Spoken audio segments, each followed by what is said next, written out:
just why he's sharing his screen, a quick introduction, real quick. My name is Danielle Roner. I'm going to be hopping off for like 10 minutes real quick, but I am one of the implementation specialists here. I will be assisting with training the second part of the marketing, and then I'm going to hop off real quick. You guys, Daniel and Alex, if you go ahead and introduce you guys, and then you can go ahead and get started. Sounds good. So Hello, again, everyone. Or sorry, Daniel. Go no, you're ahead. Go good. ahead. No, I Okay. was going to introduce you. You got it. Okay. I was just going to jump in finally. My name is Alex Neto. I'm the other Konami trainer, systems trainer on the call. I will be training parts of marketing along with Daniel, and then Danielle will be assisting us later on. Um, Daniel is going to get started, um, but we're here to have this marketing training. Okay, Daniel, or All thank right, you, I'll Aaron. take it away. Yeah. All right, so basic intro to Synchros. Let me log off for you guys just to show you how that works. Your username given by your properties, typically the first letter of your initial and your last name. Then whatever password you're given. You select connect, and any messages that might appear, that will appear on Synchros, will be here on the lower left-hand corner. So as this takes a second to log in, it says connected to database, and our global toolbar at the top lights up. So lights, camera, action. Here we have our Synchros icon. We select that. We have the three options at top to change your password, to disconnect, and to exit the system. Below that, depending on your roles, responsibilities are going to be your modules. So I have all these modules, and within each module, we have our specific forms that we'll be covering today and the rest of the week. At the top is the global toolbar, a couple of cool little things. I prefer to use the search bar. It's up to you. Some people prefer to use the Synchros icon, but for me, it's easier to use the search bar. You just type in your keywords and find your form or report that way.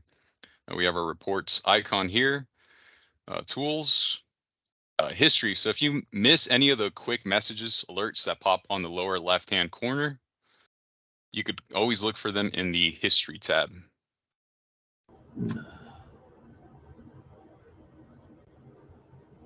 Then finally, if you prefer tile view, you could switch between back and forth. So that has all the modules that are available to you in a nice tile form. Do you have any questions before I dive right into our first form? Awesome, so I'll go ahead and get started. So our first form we're going to cover is the patron one touch. So the first time I'll do it, I'll show you the Synchros method. You'd go in here, and if you're following with the agenda, it's going to be on the left-hand side where it says patron tracking.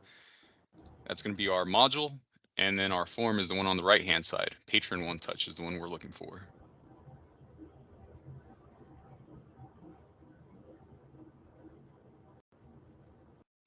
And this is our first form. So there's a couple of methods to sign up a patron when they first sign up for a card. The first one would be scan their license, and you do that by selecting here on the bottom right. You could scan their barcodes or their passport. Once those images have been scanned, the patron information will populate here, as well as for the address and any demographics available. Since I don't have a scanner hooked up and we can't actually scan a license at this time, I'm going to go ahead and do it the manual version, the manual way. So I'll just go ahead and type in a patron here, Joe Pesci. Keep in mind the preferred name is typically what's going to be on their card. So if he goes by Mr. Joe, that's what's going to populate on his patron's card. Depending on the FLS security for the employee typing in, they may be able to see the social security number, or it might be blocked out. When they type it in, it might show up as asterisk. So again, that's dependent on the FLSs. For aliases, for AKAs, one of the usage I've seen is for foreign patrons. If they do have their foreign name and they put that in their first and last name, and they want to use their aliases, their Americanized version of their name, that's where I've seen the AKA, first name, last name, middle name be used. All right, so we'll go ahead and type in an address for our patron that's coming in to sign up. If you type in their zip code, based on what's in the database, it should auto-populate.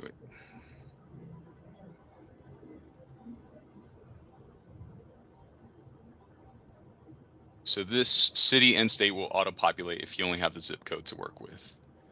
And we'll go into it into a deep dive later on zip codes. It has its own form, which we'll talk about.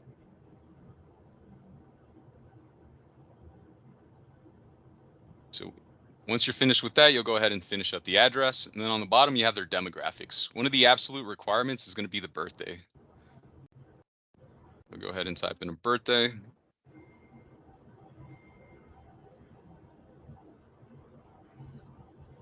And below that, you can see their email type. This is how we're going to go ahead and send, the marketing team could send some of the mailers their way if you do it through email address. So here we have a couple options. These are all customizable per property, and it'll be a form that'll be taught later on this week. So for now, I'm just going to go ahead and choose home.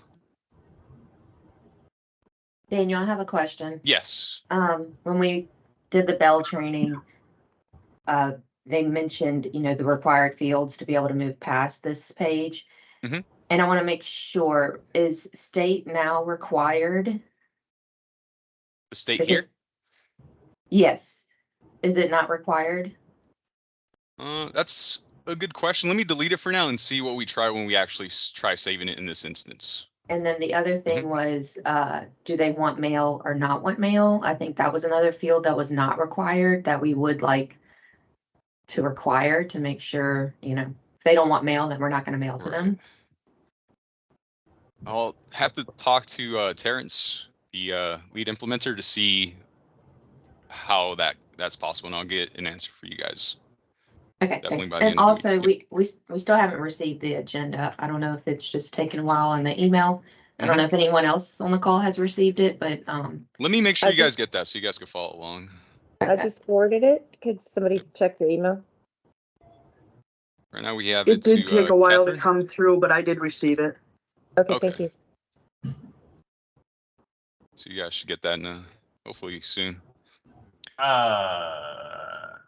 Quick question about the email on the for the email for that function to work correctly, for it to send out these mailers and such. Is that dependent upon the same email function as sending out jackpot alerts and such? Alex, would you be able to back me up on that one? Yeah, you would still need to get your SMTP server set up, but this is more for your records, so that you would create a mailing list and then you send that mailing list to your outside company that will send those beautiful glossy mailers that you have. You know what I mean? So it's nothing that would be being sent from the system itself. Right. You're not, the Okay, system great. isn't emailing your patrons. This is for your records, so you could send it to your mail house and then they can. Okay, great. Thank you. Thanks, Alex. Appreciate that. All right, so I'll go ahead and finish up creating this patrons account because we're going to use this to work for our next form. So I'll type in a phone number for now. And let's try saving it without the state. Let's see if that works. So once you select save, and in this case, state is a required field. So is that what you were asking about earlier? Yes, perfect. Okay. That's what we want. Thank you. You're welcome. But Just go ahead and we're type it. still gonna get with Terrence to make sure Yes, just to that it verify. works like that in your system, because Synchros is highly configurable, and you could even set it up to not require birthdays. But in your case, obviously, birthday's going to be required. We just want to double check with him to make sure that if state is left blank, and so is all of the other address information, that it does throw an error and says, "Hey, we need the state field inputted." So we'll follow up on that with Terrence for you guys. Thank you. So here we have the two tabs, the demographics. You finish that, just collecting their information, and details. So if you're able to see their license or want to ask them outright, you could go ahead and type in their height here. Keep in mind it is in inches, so if you do the quick conversion, I'm sure Joe Pesci's not that tall. There we go. And if you wanted to, you could put in their weight as well. Go ahead and select save. And this is our handy dandy duplicate check. So this is running it through the database through Synchros, making sure that there's no existing account that could belong to another Joe Pesci. Maybe he opened an account and forgot about it. This is where this happens. And it does that score. So right here, we're getting a highest ranking of 2. So just based on first name. So there's a lot of Joe matches. That's counting one of them. and possibly they could have similar birthdays. Whatever the criteria is, that's what the score is. So the higher the score, typically, if you get around the 4 or 5 range, you might send red flags like, okay, maybe this guy has an account already. Then you could either check, so select it. Let's say this guy had a score of 6, select patron details, and it'll give you that specific guy's information. We could see this isn't Joe Pesci, so we'll go ahead and insert a new account, creating our Joe Pesci account here. Then finally, we get our print confirmation, and this is us getting that alert that his card is physically going to be printed next. So we'd go ahead, select OK, but again, I don't have a printer connected, configured to this device, so I won't get a card, but that's typically how it would work. Do I have any questions on this Patron One Touch form? I did not see the mailable, non-mailable requirement. Is it on another screen? Yeah, he's going to cover that in the next form. Oh, okay. Thanks. The next form I have is patron merging. Or sorry, the form So, after yeah. this one. The form after this one. Yeah, that'd be.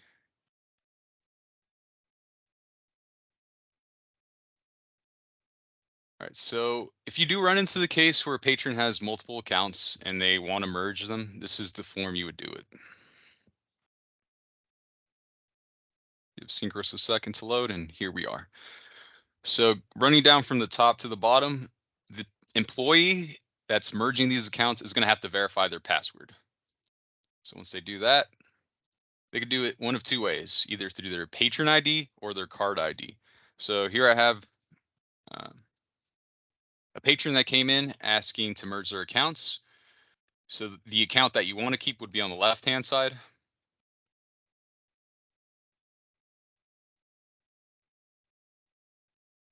And I went ahead and typed in his patron ID. And the one we want to merge with this account would be on the right-hand side.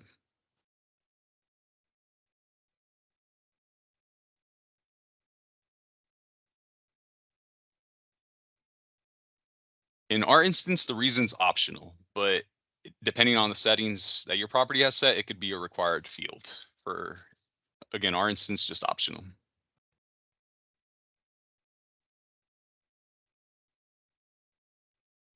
Keep in mind, before you hit the merge button, that their points, ratings, and any patron activity will be transferred over. The things that won't be transferred over are comps and incentives. So make sure they use those comps before they merge their old account with their new one.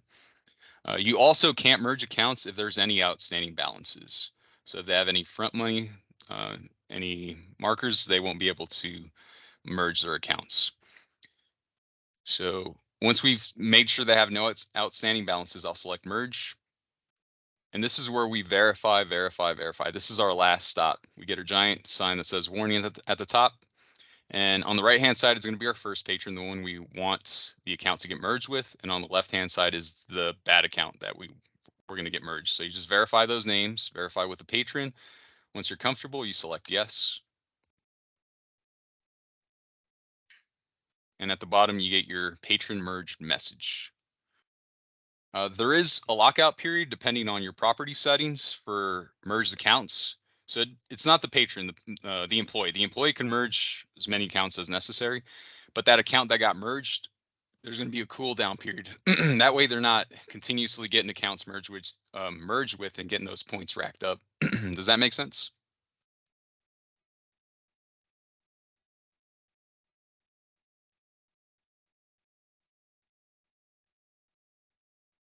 All right, do I have any questions on this form? Can you merge accounts that have a credit application? Good question. Let me write that down. I'll get an answer. If they have credit status, but if there's any markers outstanding, any checks outstanding, any of that, they won't be allowed to merge. They'd have to have a 0 balance on everything, no front money deposits or front money on deposit. Okay. And then, and if they do have any of that, Synchros will stop the merge transaction. It won't let people merge away their marker debt or what, you know what I mean? By Right. merging into a new account. Currently, we're not allowed, no matter if they have a marker or not, they have a credit application, it will not merge. So Right, it so basically, that may go be ahead. on you. If the application's in, Synchros won't know if they have an application in per se. So you may have to cross-check that before merging. But if they have an active credit account, Synchros does check against that. Yeah, that's what I Does that mean. make Okay. sense? Yeah, basically a credit account. I say application, that's how it comes across on our end, but Gotcha, yeah, gotcha. if they Okay. have a credit account, it doesn't let us merge two credit accounts into each other because it wants to always keep that credit information. Right, So, right. Like all their previous markers they've taken out right, or so checks or whatever. Gotcha. if you have two credit accounts, I guess you can still merge them. It's just if they have outstanding money, you can't. Correct. But I will double check. But I know for sure if they have any outstanding balances of any sort or front money or safekeeping, that it will not let you merge those accounts. If they have an active credit status, let me double check on that one though. As long as they had zero markers, I'll double check on that and get back to you.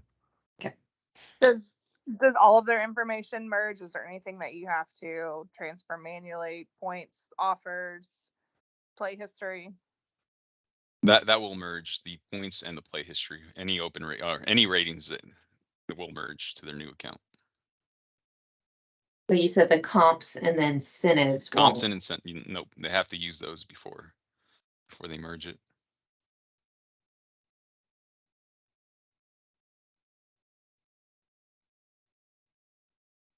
Any more questions? Let's move on to our next form. This is our bread and butter and by far the largest form that I'll be covering today. That is a patron maintenance form.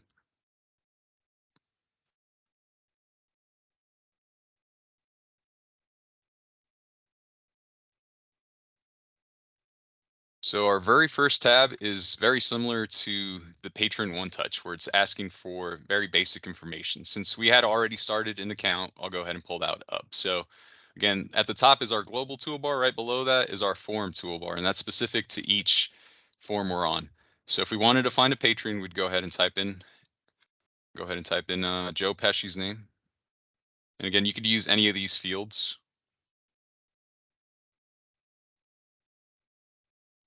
Once you select OK, any information that was on the One Touch is transferred over to our patron maintenance form. So here, more is always better.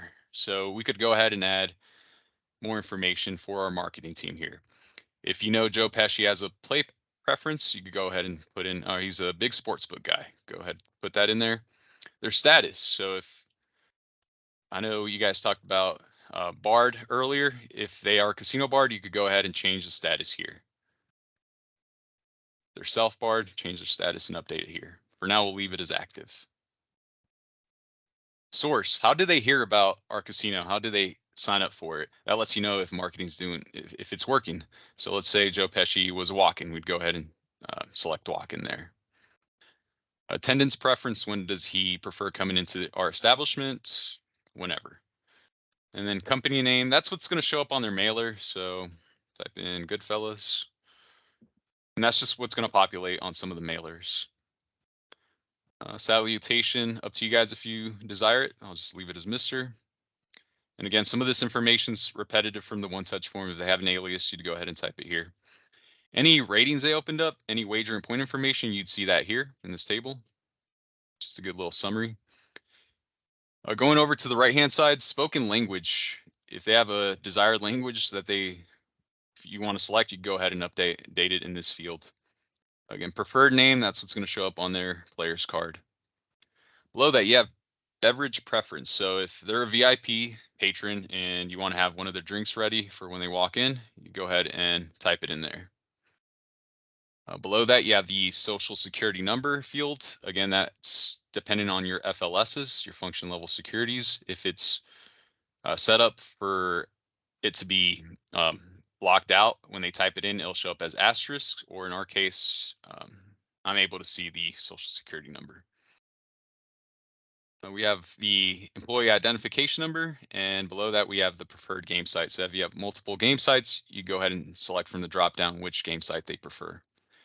That's this first form. And then finally, the date check at the top right, if we select that, it gives a timestamp for their ID forms. Once we go into that tab, whatever employee verified the expiration dates for their driver's license, passport, and other, they just go check it here, verify that they haven't expired, and select the date check. And it's just a nice little timestamp saying A, employee, B, checked their employee, their license numbers on this date. Do I have any questions on this first tab?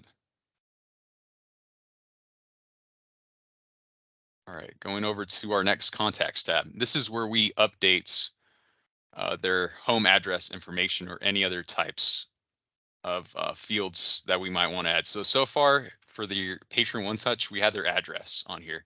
Typed in their address, all that rolled over, Las Vegas Boulevard, the city, the state. But if you needed to update it or add an additional address, say they have a summer home, go ahead and do that here.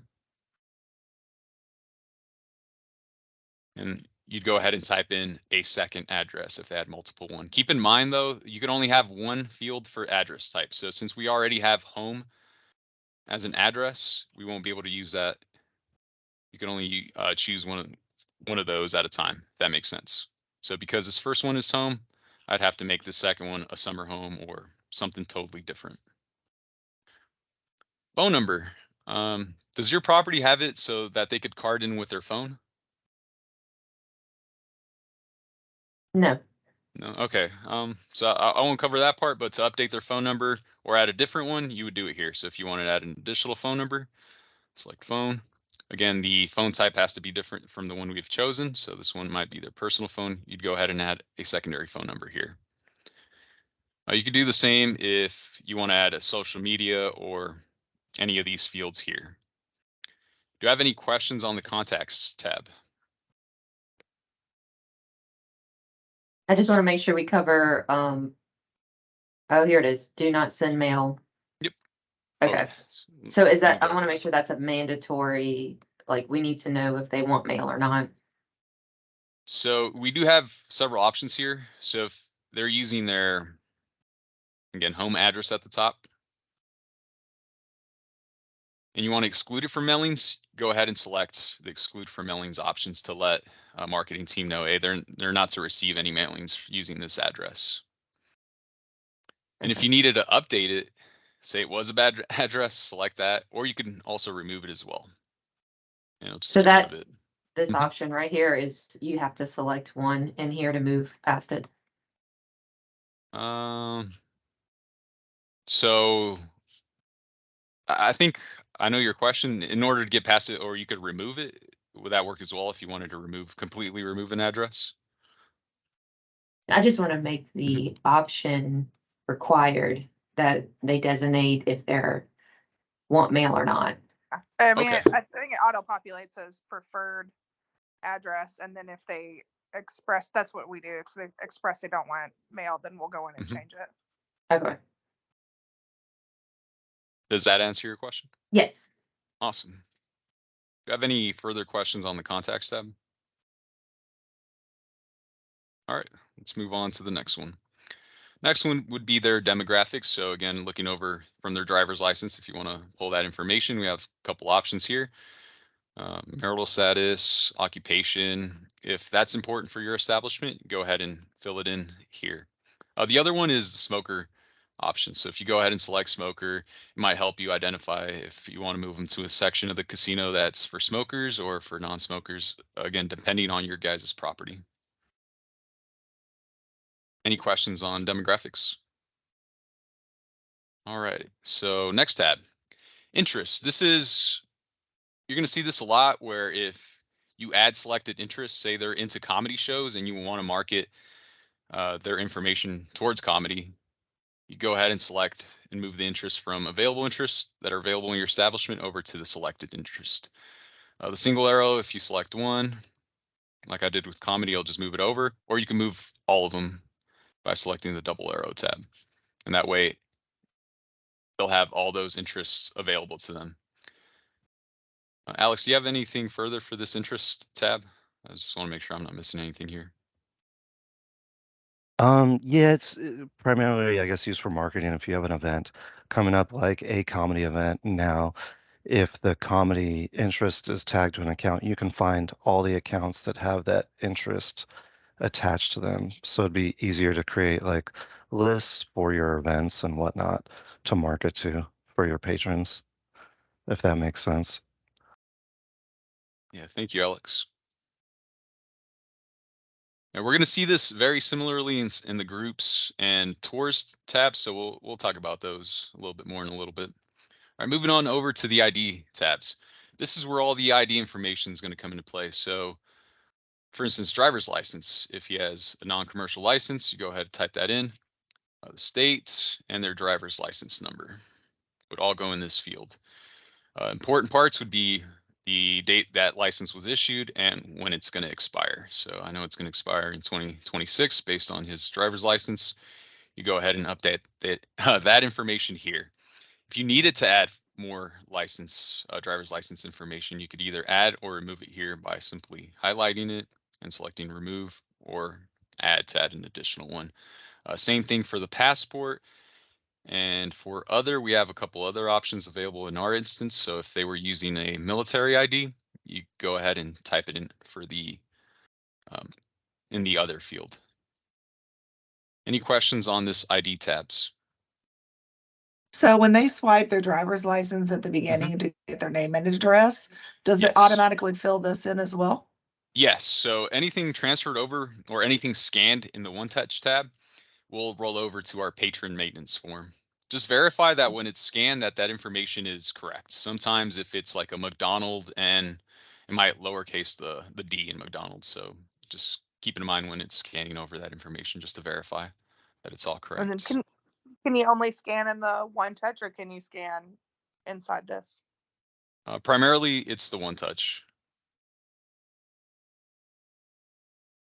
Yeah, it's only the One Touch. You hit the scan button. This form doesn't have that nice scan button.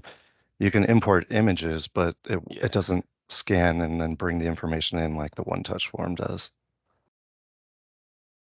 So if we wanted to update a new ID, scan it in, and then select that patron's account when it comes up with duplicates.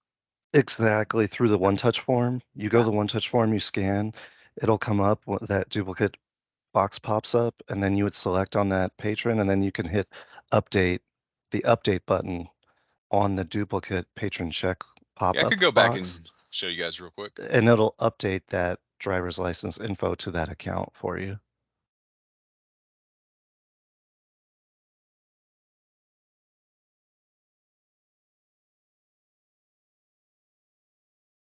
So yeah, like Alex was saying, you'd scan the image again, say if it's for an existing patron. And let's see. Just type in some random information real quick.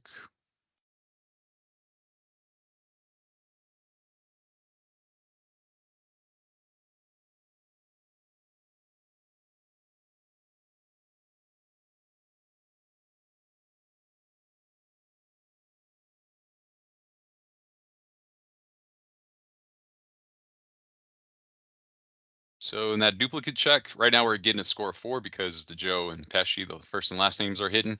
But instead of inserting a new account, you just go and update your selected with the new pictures. Does that make sense? Yes. Yep. Okay. Awesome.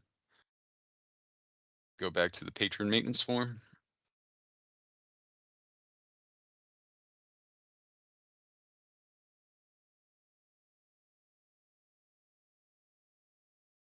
All right, so following the ID tab, it's going to be the images tab, and that's where we update their driver's license pictures or their actual images that we have for the patron. So first we start off by selecting the image type.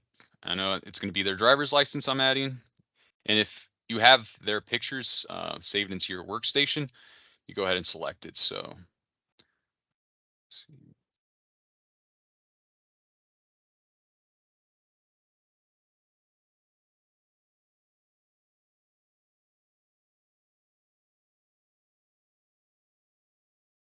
sorry, I thought I had some images saved here, but I don't see him anymore. Pull up the help.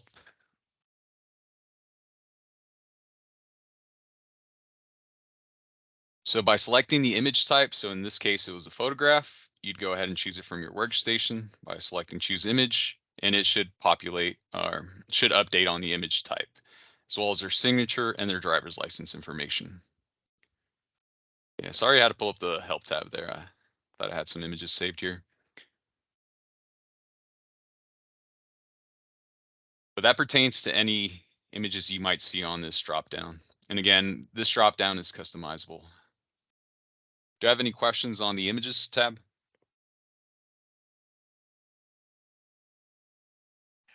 When they scan the driver's license and it has an image on it, is that pulling in here?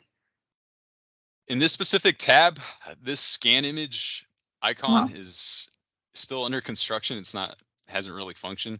So we got to wait for the next update to get that fixed. But I highly recommend going back to the Patron One Touch form and scanning it from there. And the images should update, whether it be the signature or their picture will scan. Okay. Right, going over to the account.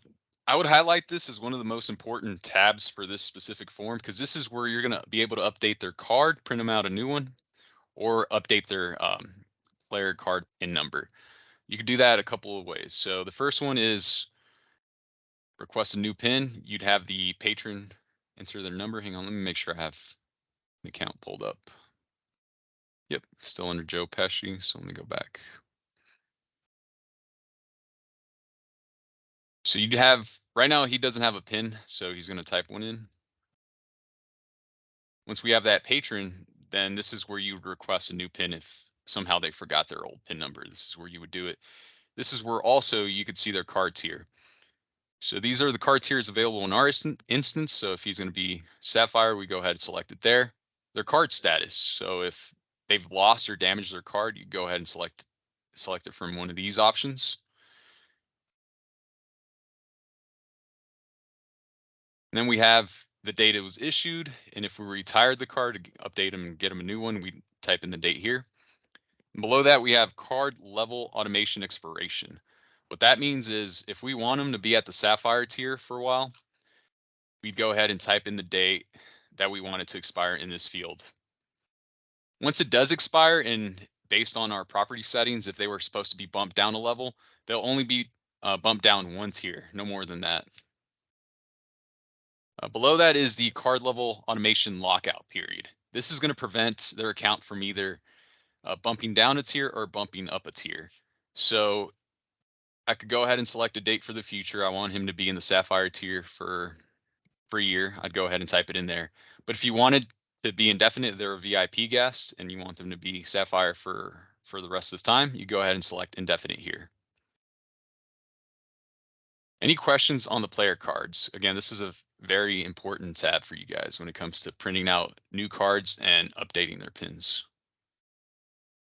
Also, in your setup, there's going to be a big reprint button there below de-escabeta, and they could come here to this tab to reprint a card. Just so your staff is aware. Right, so you'd change the status here and then update it with the new card. So when they reprint a new card, is there a point where it won't allow the old cards to work, or a place where you specify not to let the old cards work? So let's say somebody got a hold of their card or. Right, that's, go ahead, Daniel, you got it. Yeah, so under card status, if this is the card that they lost, this card, so the card ID number is specific to that card. It's not going to be their patron number printed on there. So we go ahead and select damage. We update this by saving. And then for their new card that they're getting, we could select and make that one active. Update their PIN and save it, and it'll print out a new card. Does that make sense? Yeah. Okay. So you just update their old card and print them out a new one. To the right of that, we have linked accounts. So if our patron does have family members here, for instance, their mother comes here, you can find the patron.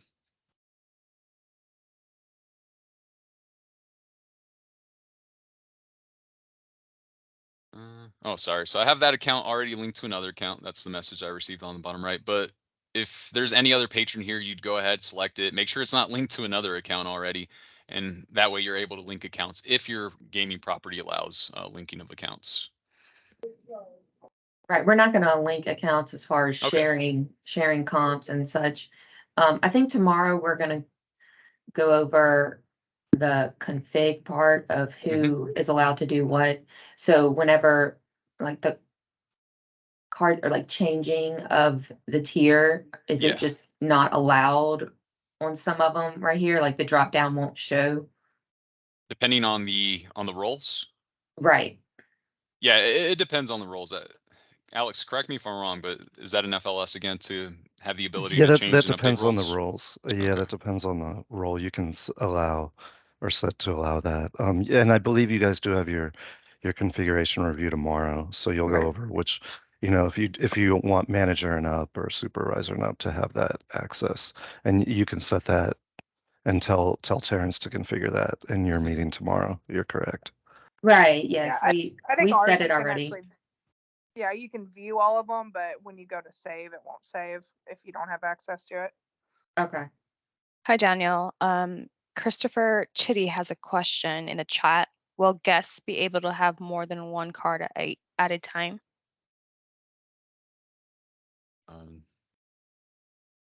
Should not be able to, but what's the configurations for the property? Do you know? We do allow multiple cards, but we just do a reprint so they can. Okay. If they're playing two machines, a lot of our guests will have their card in both. But the reprint see. works for that, so they'll come up and ask for two specifically. Okay. Yeah, that might be related to card numbers. Can they have multiple card numbers? Yeah, they're not gonna have multiple card numbers, but definitely, like Jessica said, have the multiple card prints so they can play at multiple machines at one time.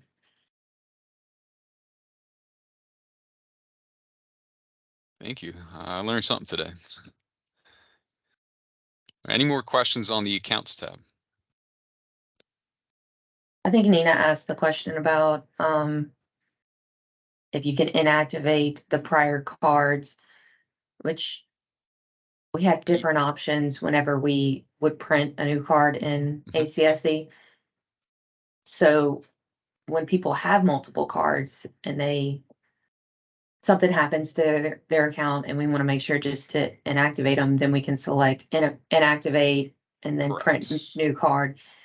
But in the case where we want them to be able to keep their old cards, they just want another one. Yeah. You just select the different option. Okay. You could just hit the reprint button. There'll be a big reprint button and it'll keep the same card number. All those other previously active cards with that card number will still work. When you change the card status, that'll deactivate all the cards with that card number and issue a new card number, and he'll have to create a new PIN. Does that make sense? Oh yeah, we don't want to issue a new card number. Right, that's only if their card is lost or stolen. correct. Then you want to deactivate the old card and then you'll have to put a new card in. It'll give it a different card ID, but not a different patron ID. Oh, okay. That's what they said. Okay. Yep. I don't know if we're using that function. If we have a loss, we just clear their pin out to deactivate it, make them come up and reset their pin. We use a different one, but maybe we should look at that too. Any more questions, comments, concerns? All right, let's move on to the dates tab. So there's a couple of dates that populate. The first date would be their sign up date. So we signed up Joe Pesci today. We get 7/17/2023. The other one's going to be their birthday. So his birthday is reflecting here. And then the other one that's going to populate when they open their first rating. Those are the three I know of that automatically populate. The other ones are up to you guys. So if we want to add, go ahead and select add. If you want to celebrate their wedding anniversary, you go ahead and type that in as well if that's something you guys choose to do. If not, you could always remove it by highlighting it and selecting remove. Any questions on dates? All right, going on over to the groups tab. Very similar to the interest tabs. So here we were adding interest and here we're adding them to groups. So if they're the 55 and older, go ahead and move them there. And that's going to help your marketing team be able to, if they're doing group comps, it makes life a lot easier instead of going through every patron account, just adding them to a group and giving the whole group the comp instead. And those groups are customizable. Again, that's going to be for a later class. This is just a little brief intro for how to add a patron to a specific group. Any questions? Awesome. All right. Next up is the host. So if you have a specific host, and let's say our Joe Pesci is a VIP and you want to attach a specific host to him, this is where you could do it. By no means are they going to be limited to this specific host. It just lets the employees know, okay, they prefer Joe Coy or Hassan, just depending on what host you have there and who you want them to be assigned to. Again, they're not going to be tied to these hosts specifically, though. Any questions on hosts? All right, moving on. Stop codes. Stop codes serve two purposes. They serve as a warning or to completely stop a transaction. Stop codes does have its own form that I'm going to get into in a little bit. But for now, just know this is where you go ahead and select it for a specific patron. If they're barred and you want that to reflect as a stop code, so when they card in they're unable to play, you go ahead and select the specific barcode, stop code here for barred. You could change the expiration date unless it's set up for forever, but you could select a specific expiration date here. Issuing location for property, and once you save it, it's going to give you a timestamp of the employee that saved it and what date it was on.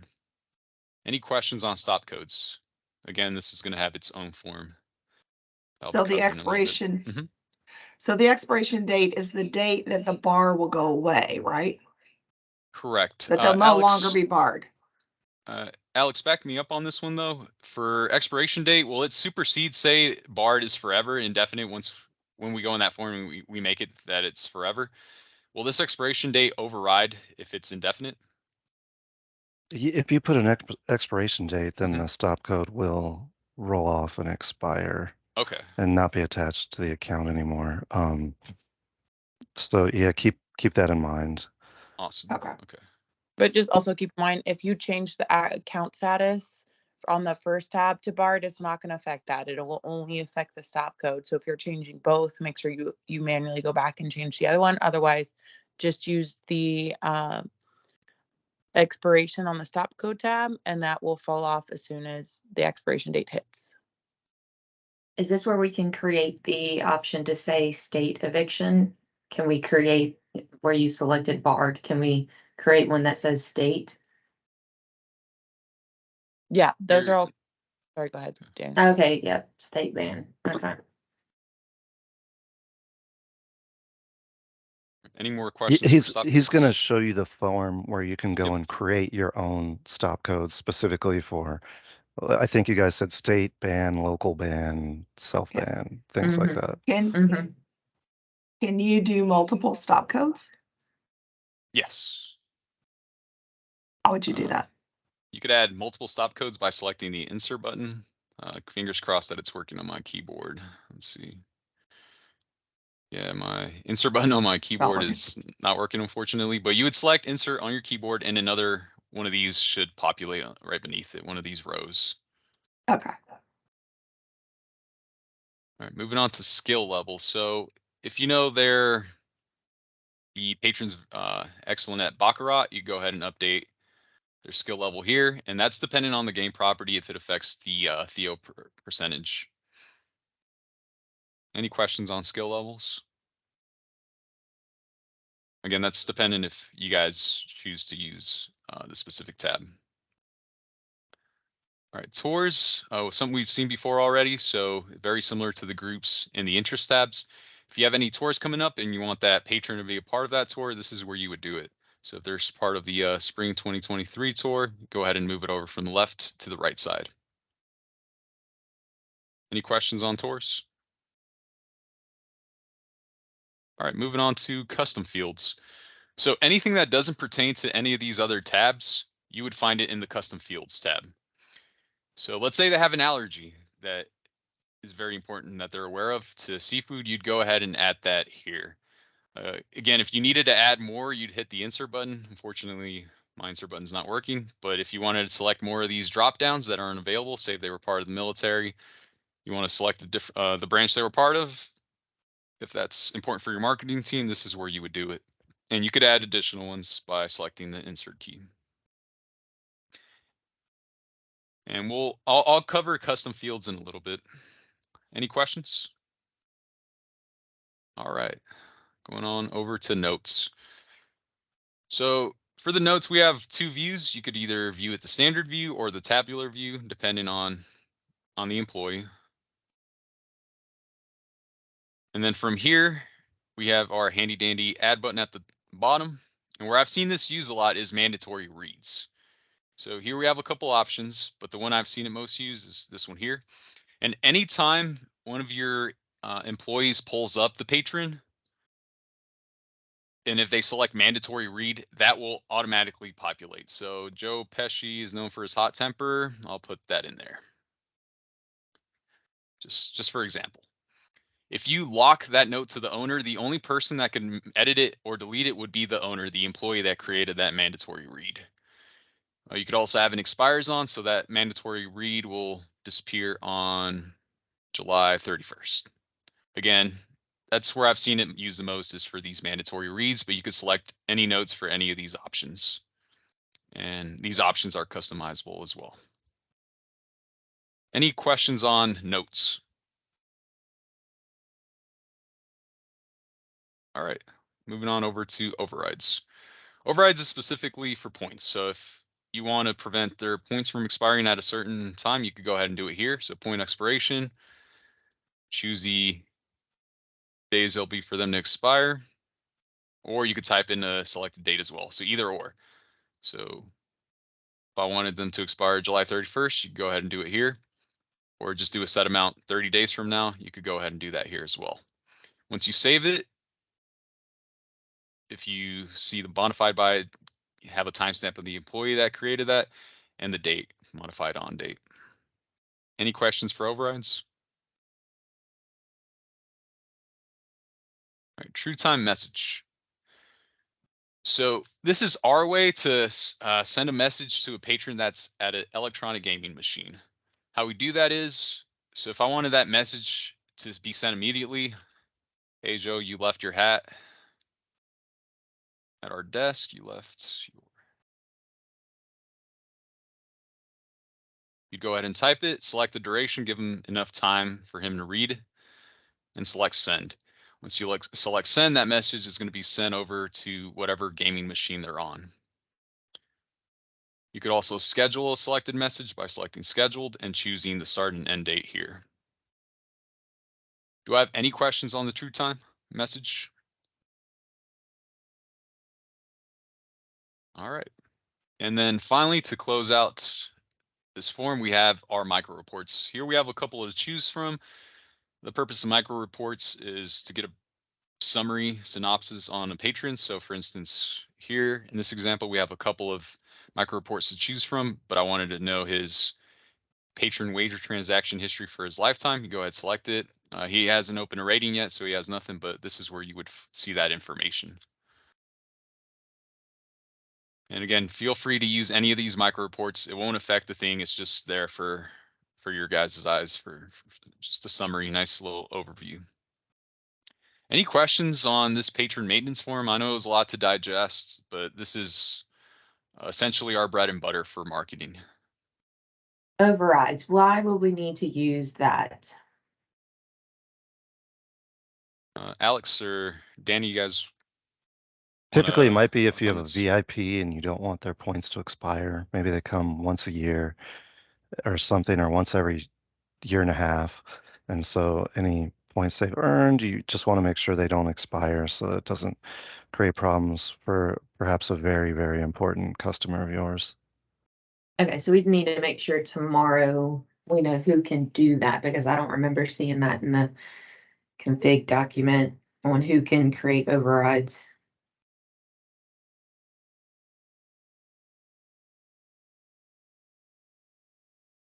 Good question. Any other questions?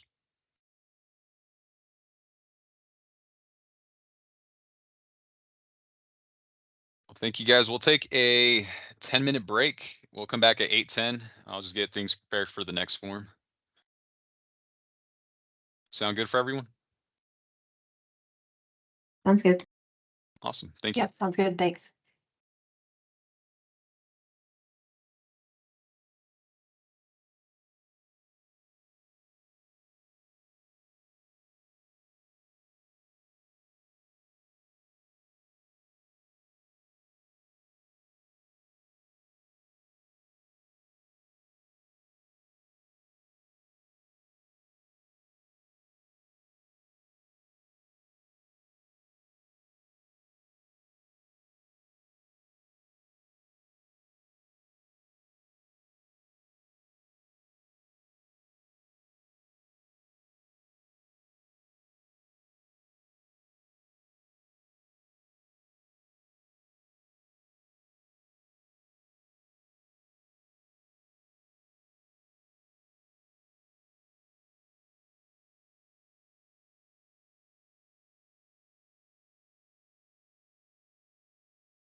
All right, good morning, everyone. Just coming back from our 10-minute break. So right now I'm going to go into the Patron Infinite, two specific tabs that I'm going to cover. That's going to be specifically the Dynamic tab and our Overview tabs here.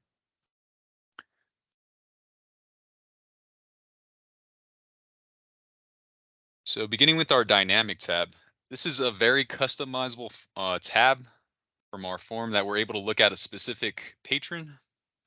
Let's see what's on Teams, make sure no one has a question. Is everyone back? Yep. Sorry, is everyone back?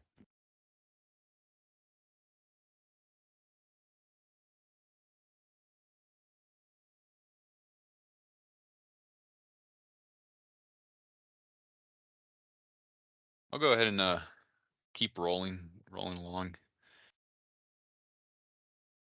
So going back to the Dynamic tab, if we wanted to go ahead and customize it, this is where we would do it. So go ahead and select the design. And we have a couple of tables to choose from. So I've never played with a bar chart, but feel free to play with it. I want the summary table here. Once we have our summary table, we're going to scroll down to the data items and select a couple of variables that we want to see. So if we want the ADT, daily gaming, anything else, anything you see in these data items, feel free to go ahead and choose it. Whatever's going to help your guys get an idea of a patron's account history.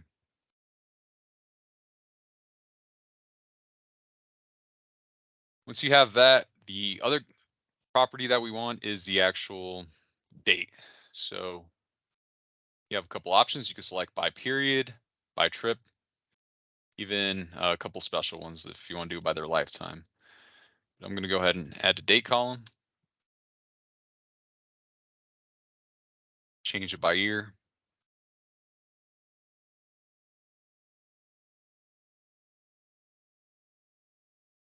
Let's say I want a specific patron's information for the past year, so I'll go ahead and do that there.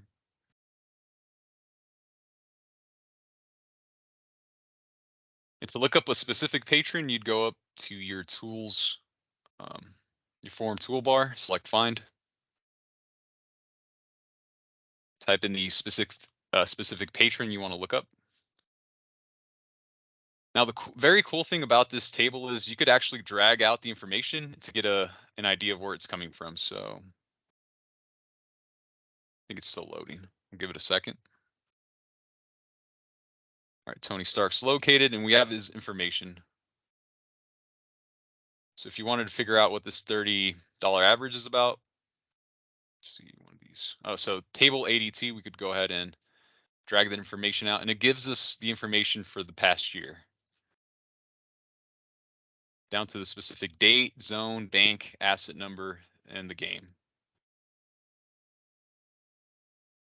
And again, this tool is specific to you guys, and you guys get to customize it with however you want. So if you want to look specifically at general gaming, reinvestment, slots, you can find that information here. Alex, do you have anything to add to this Dynamic tab? Alex or Danny?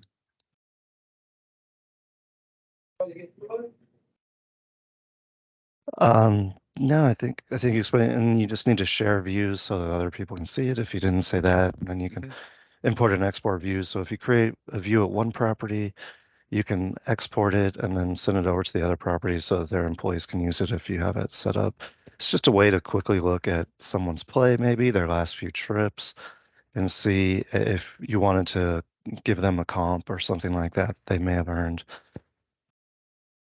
I just think it's pretty cool that you get to drag the information out and narrow it down specifically for that time period. And this is one of those tools where you can just play around with it all day and just see what's available to you guys. And again, just make sure you save it, and you could title it whatever name that would be unique to it. That way you could pull up the information and the table will be ready. The only changes you could do is maybe find a different patron, and it'll have the same information loaded up in this table that you guys created yourselves. That's the Dynamic tab. Moving on over to the Overview tab. This is specifically for their comps, their incentives they may have earned. So we still have Tony Stark pulled up. That's one of the cool things about Synchros is if you looked up a patron, that patron will follow you to a different form or tab. So if we wanted Tony Stark's history for the past 90 days, you select 90 days, select load. For the dynamic tab, Mhm, if I yes. created a certain report, how would player services be able to access it? Will it show up in their dropdown? You'd have to share the specific your setup or your saved file here that you created with them. So I'd have to share it There's a with share button. with Yeah, with each the employee or or with that role. I with believe the you share role. it by Okay. role. Yeah. Okay. Any more questions on the dynamic tab? Good questions, guys. All right, going over back to the overview, and this is just going to give you account information in one place. So if you wanted to find, now let's start off with the colors. So anything in red, it's either expired or voided. So here we see he has some non-cashable credits that expired and some more non-cashable credits that expired. Anything else that's incentives, for instance, this vodka gift that he was given, and we could scroll over to the right, see the status date, when it was created, and what the status is, if it's available or not, the amount. And it's just a nice summary view of any incentives, drawing tickets, comp, point adjustments that they may have been given. Since we use this account recurrently, he has a ton of comps available to him, so, and drawing tickets. But this is where you would see that information. Just two nice little tabs, the overview and the dynamic, that are there to help you guys out in any way you guys need to see it. Does that make sense?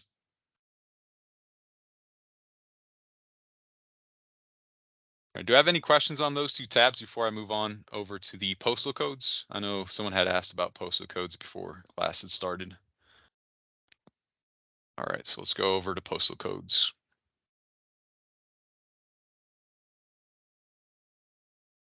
You do have a question in the chat. Are you able to compare two patrons at once? And you can only see one account at a time. You'd have to flip back and forth between patrons. Right, or you could open up another Synchros application as well, right, and have those two pulled up, compare it that way as well. You could do it that way.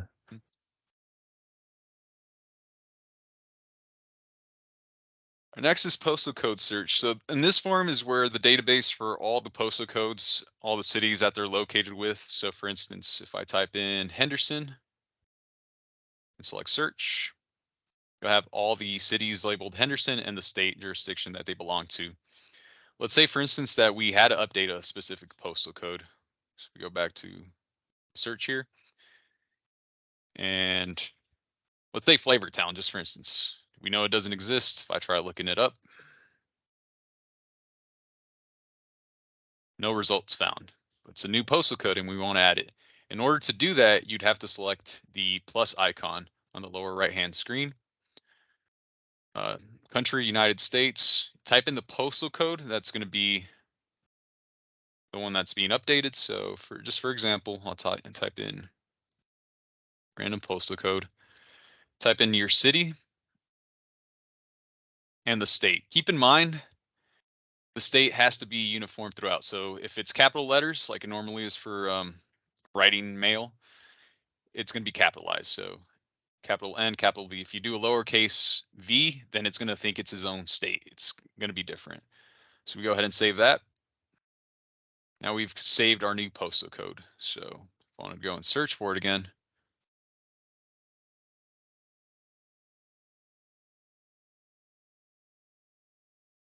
now we have Flavortown here. And if you needed to edit it, you'd select the pencil icon on the right-hand side, make any changes there. Or if you want to outright delete a postal code, you select the red trash can icon and you're able to delete it. Any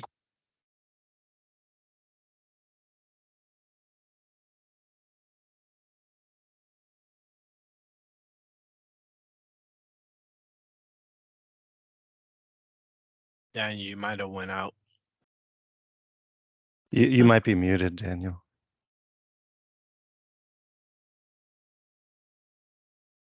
Can you hear us, Daniel?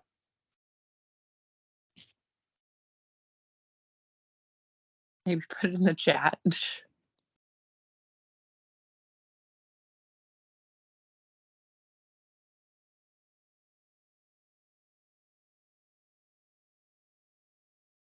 Sorry, guys, 2 seconds.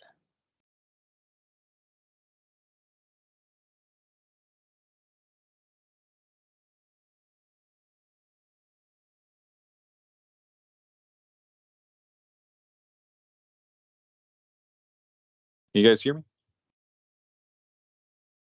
We can now. Awesome. Yeah, I don't know what's going on with my laptop.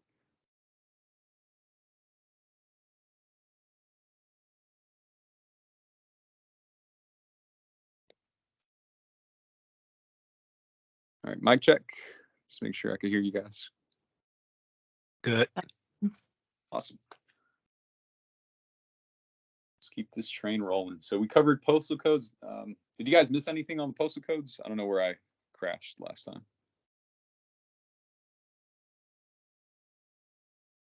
I think the end part you're saying something, but I don't remember if we missed anything at the end. I don't think there's any more questions. Do you guys have any more questions on postal codes?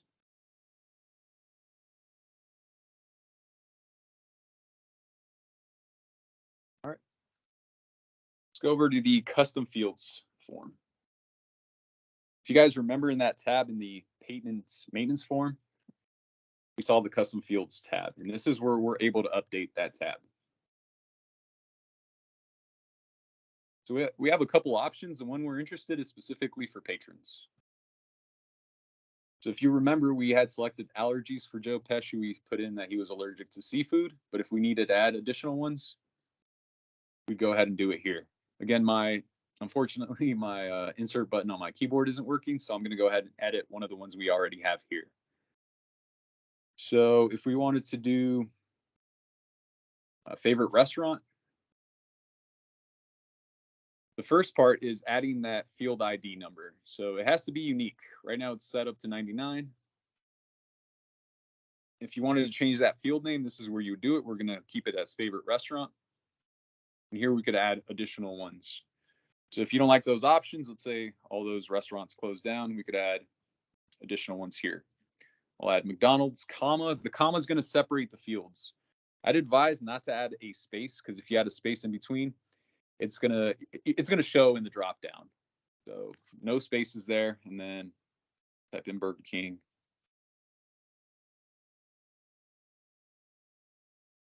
And that's how you're able to add those drop downs for the custom fields tab that we saw in the patron maintenance form.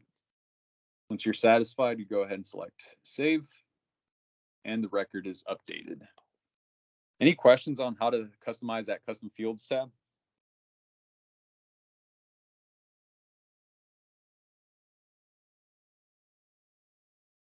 Is that for all patrons? Correct. So if I put McDonald's, Burger King, and Chipotle, then that's for all patrons, and you can pick one of those three. Yes. Okay. Correct.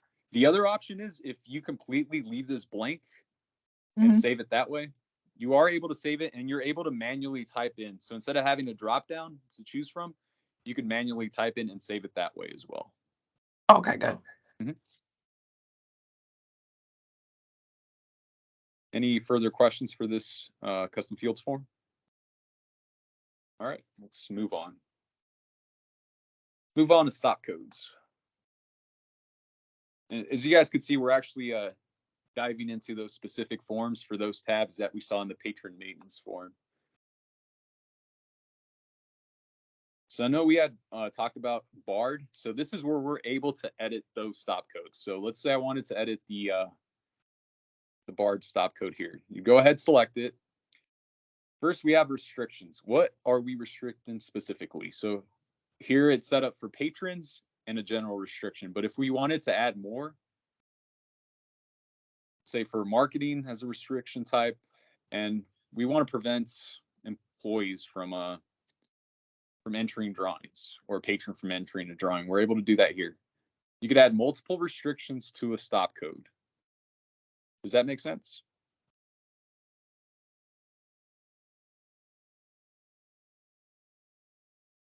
And additionally, we have the roles tab here.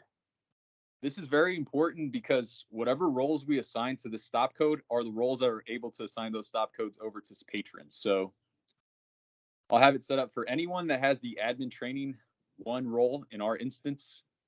They're going to be the ones that are going to be issuing this stop code to the patrons. So again, very vital that you have those specific roles set up for those that you'd like to set up those stop codes for and be here in the roles. Furthermore, we have our game sites tab here. If you do have multiple properties and you want it for a specific property, this is where you would set it up. So right now, I think we only have this one here, but if you want to add more, select the drop down. And if you had more properties to choose from, this is where you would do it. You could also set it up for view only as well for that property. If you wanted to edit specifically that stop code or delete it, you delete it by selecting the red garbage icon here. But to edit it, you select the pencil icon here. If you wanted to change that stop code identifier, you could do it here. So we don't want 77 anymore. We could change it to 55. What have you? This is where you change that code number. Description, barred, pretty simple. I'll leave it as barred. Display message. This is going to be the display message that will display once the patron card's in and attempts to play. It's going to say player is barred. If you select the is permanent, that stop code is going to be there for the rest of time. If you deselect it and select default days, this is where you could do it that way as well. So if they're barred for 80 days, you could change the stop code to be 80 days here. I'll leave it as permanent. The other one is the is error check mark. So if it is an error, that's going to prevent a transaction from taking place. If you deselect it, it's only going to be a warning. They're still going to be able to play. So that's one of the most important parts here is this check mark. If it's an error, it'll prevent a transaction. If you deselect it, it's only going to be a warning. So keep that in mind when you're working through stop codes. Danny, Alex, anything I should add to the stop codes form? Anything I may have missed? I think you covered everything. Do they have any questions on that? How to add a new code and then from here they can limit whether they want people to use markers, CWA if they have that, or you can use stop codes to prevent employees from like receiving drawing tickets if you want to let your employees play at your casino, but maybe not participate in certain incentives or drawings that you guys have. You could do that with stop codes as well. They're like really powerful, fully customizable and configurable so that, you can create your local ban, your state ban, and your self-exclusion if you want. And then when you run reports, you can run a report by a stop code. So the stop code report, one of the fields in it is in that dropdown is the specific description of a stop code. So if you have people that are locally banned and you put that stop code on their account, now when you run that stop code report and look for locals, it'll give you a list of every patron account that has that stop code attached to it. So maybe it may help you guys out when you're verifying and whatnot, and you have to produce those reports for your for your regulators. Thank you, Alex. There's no more questions on, or any other questions on stop codes, I'll go ahead and move on to the next couple forms. Getting into the home stretch now. All right, let's go to player activity statement. What this is going to do is give us the patron's activity for a specific month and year.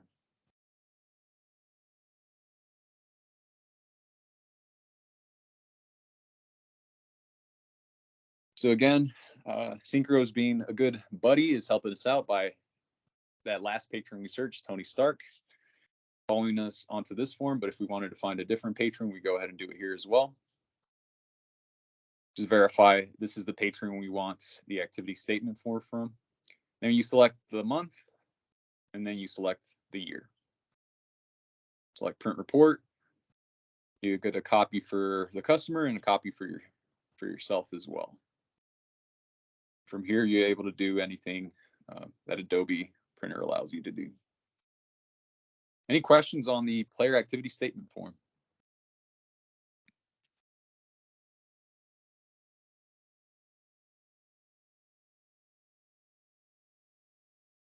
Next is the patron win-loss, and this is going to give us the information for a year. So similar to the form we just saw, but this is specifically for a given year.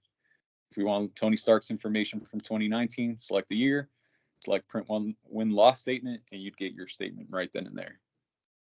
And very similar to that last form we just looked at. And moving on, if there's no questions on these two forms, we're going to get a more in-depth look at our patron activity. That's with player history. The good thing about this form is, aside from players, it allows us to look at our history information for our entire gaming property. So if we wanted to narrow down, we still have Tony Stark lined up as our patron. If there's a specific property you want to narrow down, you go select the game site on the right-hand side, specific zone. So if you want to look at 1A, you can narrow it down even further to the specific game. So blackjack. If you want to narrow down, this is where you would do this form, in this form.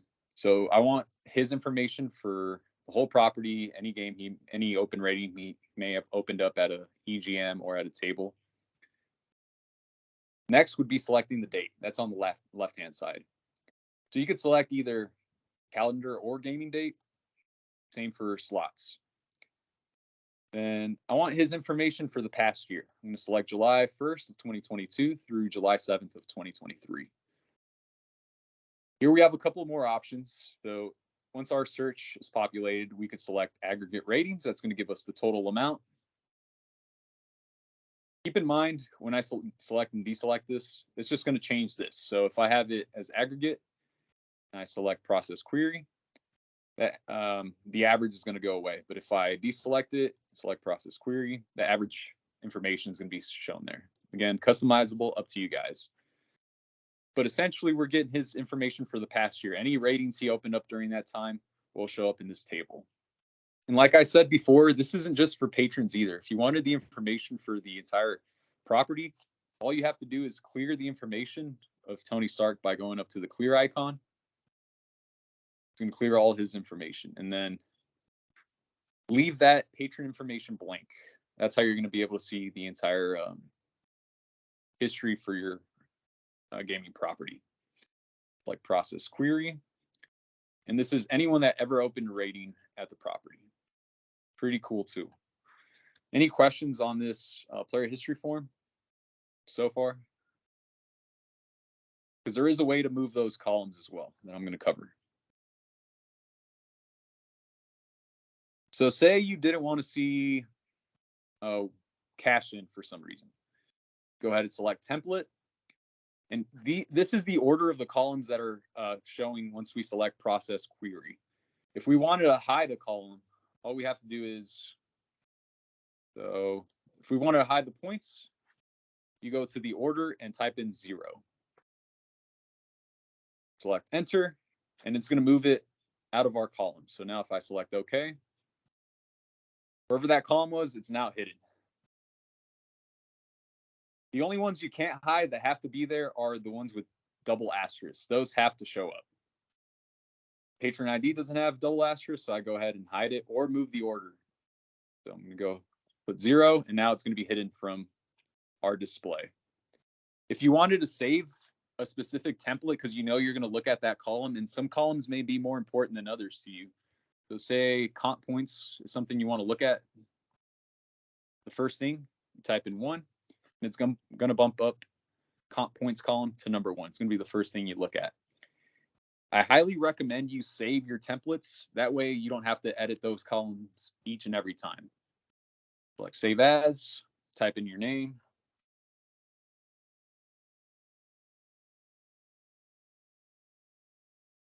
Something that's going to catch your eye that you know that you're going to be coming back to and using, select OK.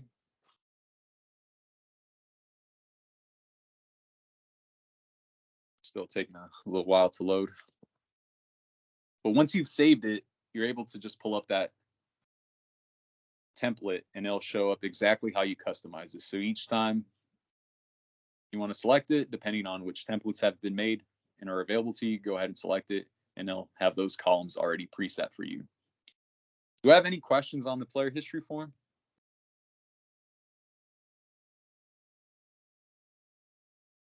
You did. He asked if you could export it to Excel, and you can hit the print button, and then from there it'll show you that data, and then you could save it. Yeah, exactly. You can show them. Yep. Yeah, just by selecting print, you go ahead and export it to whatever file you need, or keep it as a PDF. Pretty powerful tool right here. Yeah, that little export button will save it as a CSV, and then you can open that CSV file in Excel. Thanks, Alex. All right, moving on. That's a player history form. Now we're going to do floor graphics. So when it comes to hosts, it's pretty important to know what your patron looks like. This is one of the places we'd be able to do that. To be able to put that face to the name. So we have a couple options on our floor graphics. The first one on the right-hand side is the zoom in function. By selecting the magnifying glass, you're able to zoom in, or you can zoom out. You could toggle between the mouse arrow, which enables you to highlight some of our tables on the floor, or go over to the the finger model here, which allows us to scroll on the floor graphics. We have our magnifying glass, which I'll actually get into it right now. If you want to customize it so you're able to see who's carded and who's uncarded based on color. So if I want current carded players to reflect as green, go select OK. Now on the tables where there's carded players, it will be green. If I want uncarded players to show up as red, go ahead and customize it there. And now wherever there's uncarded players, it'll be a red icon. Below that is the cherries icon. That enables us to find machines. So if you know the specific machine number, asset number, you go ahead and type it there. So for instance, BJ04, select find. Guess that didn't work. BJ01. It will take you over to that specific table game or EGM based on the search. If you don't know where it's at and you want to find it by zone, you can go ahead and do that as well. So zone 1A, select find, and it'll take you to that specific zone as well. If you wanted to find by patron, this is what I was alluding to previously. So if you know Hank Hill is here, but you don't know what they look like, but you know they're carded in somewhere, select find, and it will take you over to the table where he's currently has an open rating at. If you right click on the table and select over to Hank Hill and show their image, it'll give you an example of what they look like and some of their information pulled over from the patron maintenance form or the patron one touch. So a pretty nifty tool when it comes to trying to look up a patron, seeing what they look like. Say, for instance, his wife is there as well and you want to introduce yourself to them. You can look it up as by right-clicking and selecting patron information as well. Additionally, you could also look up some details by selecting the show patron detail information. It'll show you some of the ratings that they have, just a nice little summary overview of what they've done in the last couple of days or months or weeks. Below the silhouette icon, we have the maximize the screen and minimize it. It just toggles in between those screens. Any questions on the floor graphics?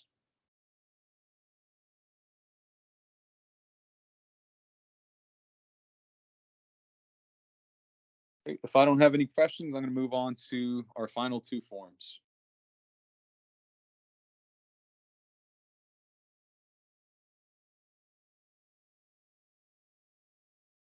Next form we have is our manual free play. And this is where we issue that free play over to our patrons. So the first step you want to do is identify the patron that's getting the free play. So again, you go up to the find, type in the patron. Once that patron's information is loaded at the top, again, it's very important that you're identifying the correct patron you're going to issue free play to. You're going to select non-cashable. I'm pretty sure that's the option. It's either going to be cashable or non-cashable. Most properties opt for the non-cashable option. The amount is going to be the dollar amount of free play you're going to issue to your patrons. So I'm going to issue Hank Hill $30 of free play. Below that, you're going to see the days valid. How long is their free play going to be valid for? Select 2 days. And below that, you have your reason. For us, it's a required field. We're going to type in new sign up, for example. Now, before you select process, because this is what happens at some properties when they select process and the patrons issued free play, the name at the top is going to go away. And there's some employees at other properties that think, oh, their name went away. They don't think they got issued that free play, so they're going to go ahead and issue them more, but that's incorrect. So once I select process, you're going to see voucher issued at the lower left, and their name has disappeared. Those are the two telltale signs that free play has been issued to that patron. Because if the free play wasn't issued, their name will still remain. You'll get an error. So let's try that again, just so I can show you guys.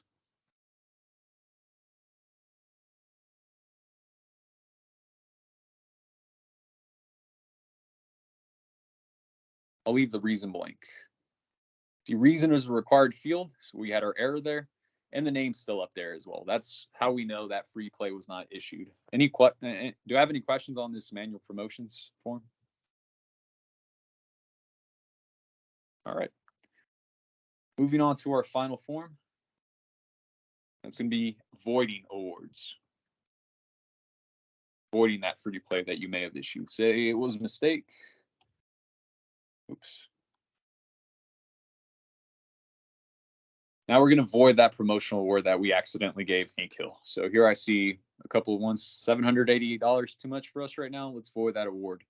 Keep in mind, if you issue the award and they use it before you void it, that's there's no way to get it back unless it's a drawdown or they didn't use it. If they've used it before you void it, there's no way to circumvent that. Just make sure you void it before they use it. Enter a reason. Select OK. And now the voucher has disappeared and we have our void complete message on the bottom left. So in the search function, if I can't remember the name of what it's called, like I'm thinking I need to void that free play, but I can't remember it's void promotional awards. Can you just type in a void or awards or something and a pull of everything? Yep. Okay. Let's see. Do you need a wild card of any kind, or you just for the void awards? No, like a little asterisk or wild cards here. I could go over wild cards real quick as well, but for this, I just simply typed in void award, and it was my very first option here. Okay. Yep. Again, feel free to customize it. Say this is a form I'm going to be using a lot, and I want to make sure that it's in my favorites. You go ahead and add that to your favorites as well. Once it's added in there, all you have to do simply is just go up here and they'll be there as well. So there's a couple options to get to your form. Specifically, especially those that you use a lot, I recommend you favorite them. But the search bar doesn't need any type of wild card or anything. That's the only field you can pretty much use where you can type in like just one word or half the word and it will actually work when looking for a page. That's one of the instances I found where you don't need a wild card. The times you might need a wild card is for searching for those patrons. So if I go back to this form, let's clear this guy, for instance.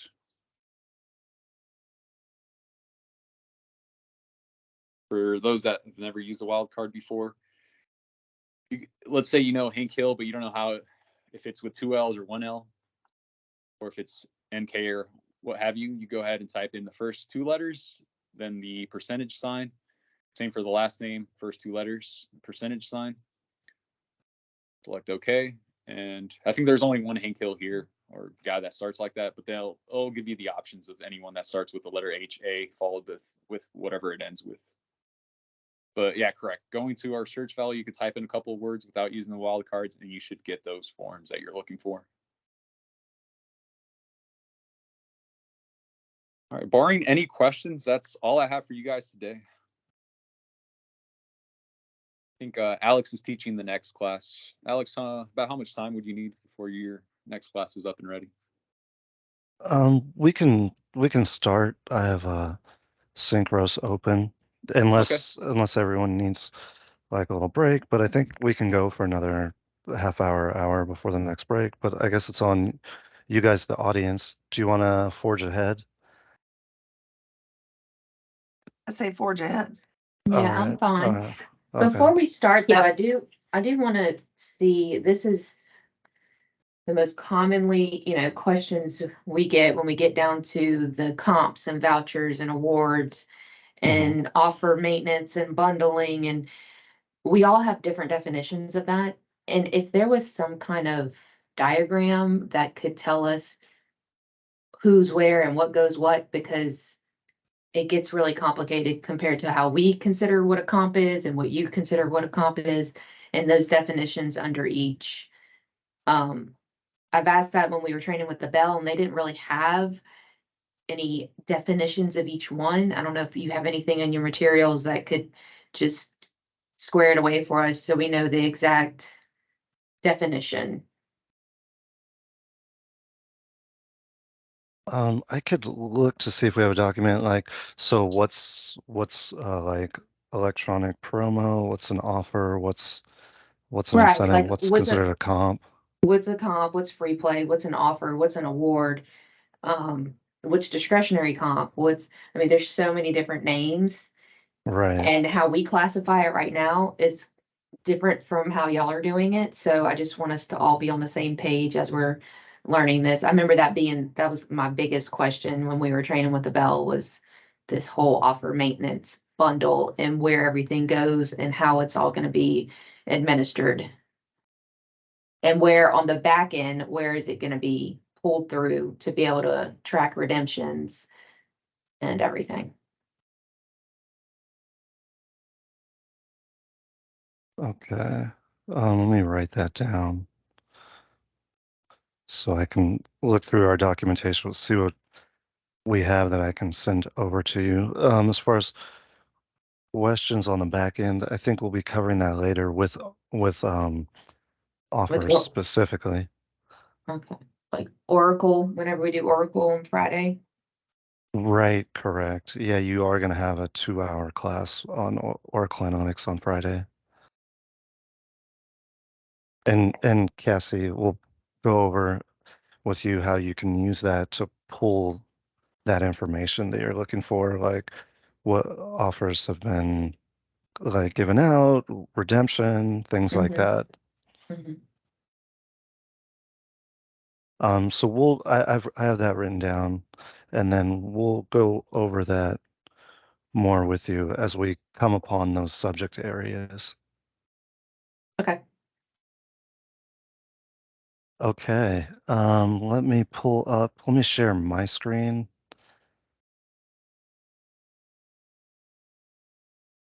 And then pull up Synchros here. Can you guys see my screen? Is it sharing? Not yet. Did that work? How about now? Yep. Is that going to go away? Okay. All right. So does everybody have the agenda? Thank you, Daniel. I just want to say thank you. Did a great job. And if there are no more questions on Daniel's section, we're going to forge ahead here.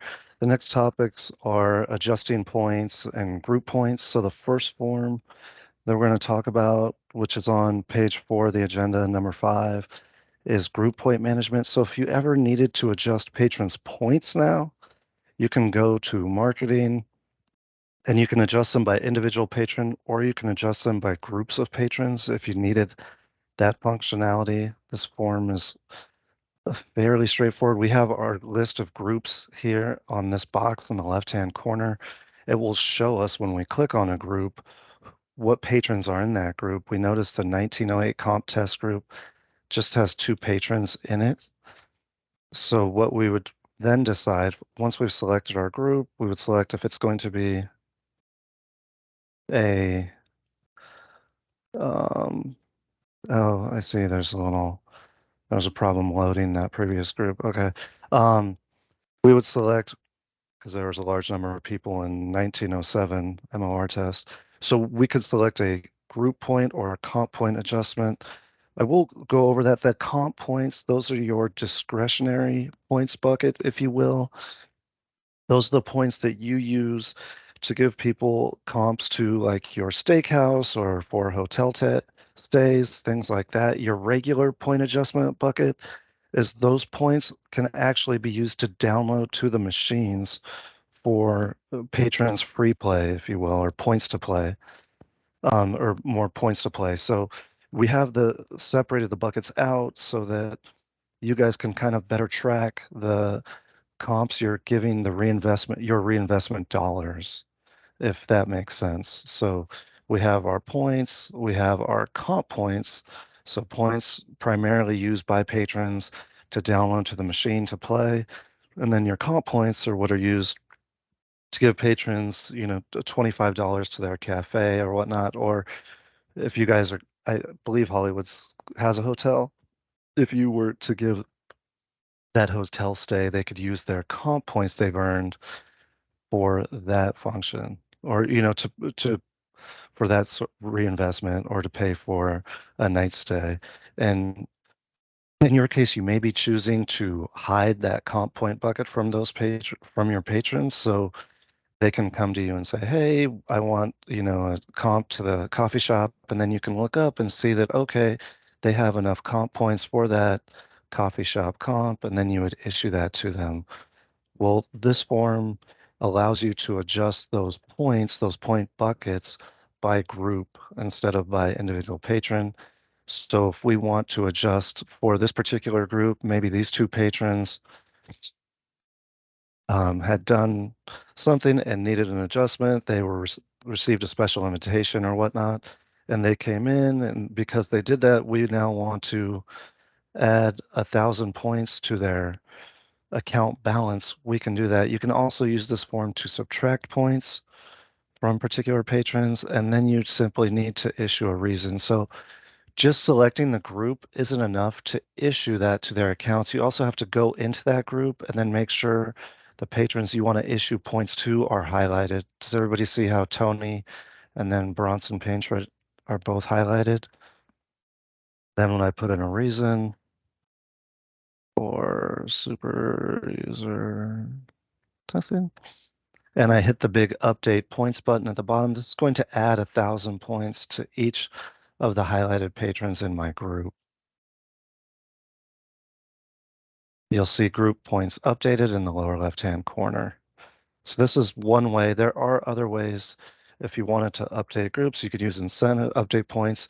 You could issue an incentive so that if anybody from this group carded in, they could get points. We'll discuss that later. But if you wanted to just manually go in and either add or subtract points or comp points to a specific group of patrons, you can do that through this form.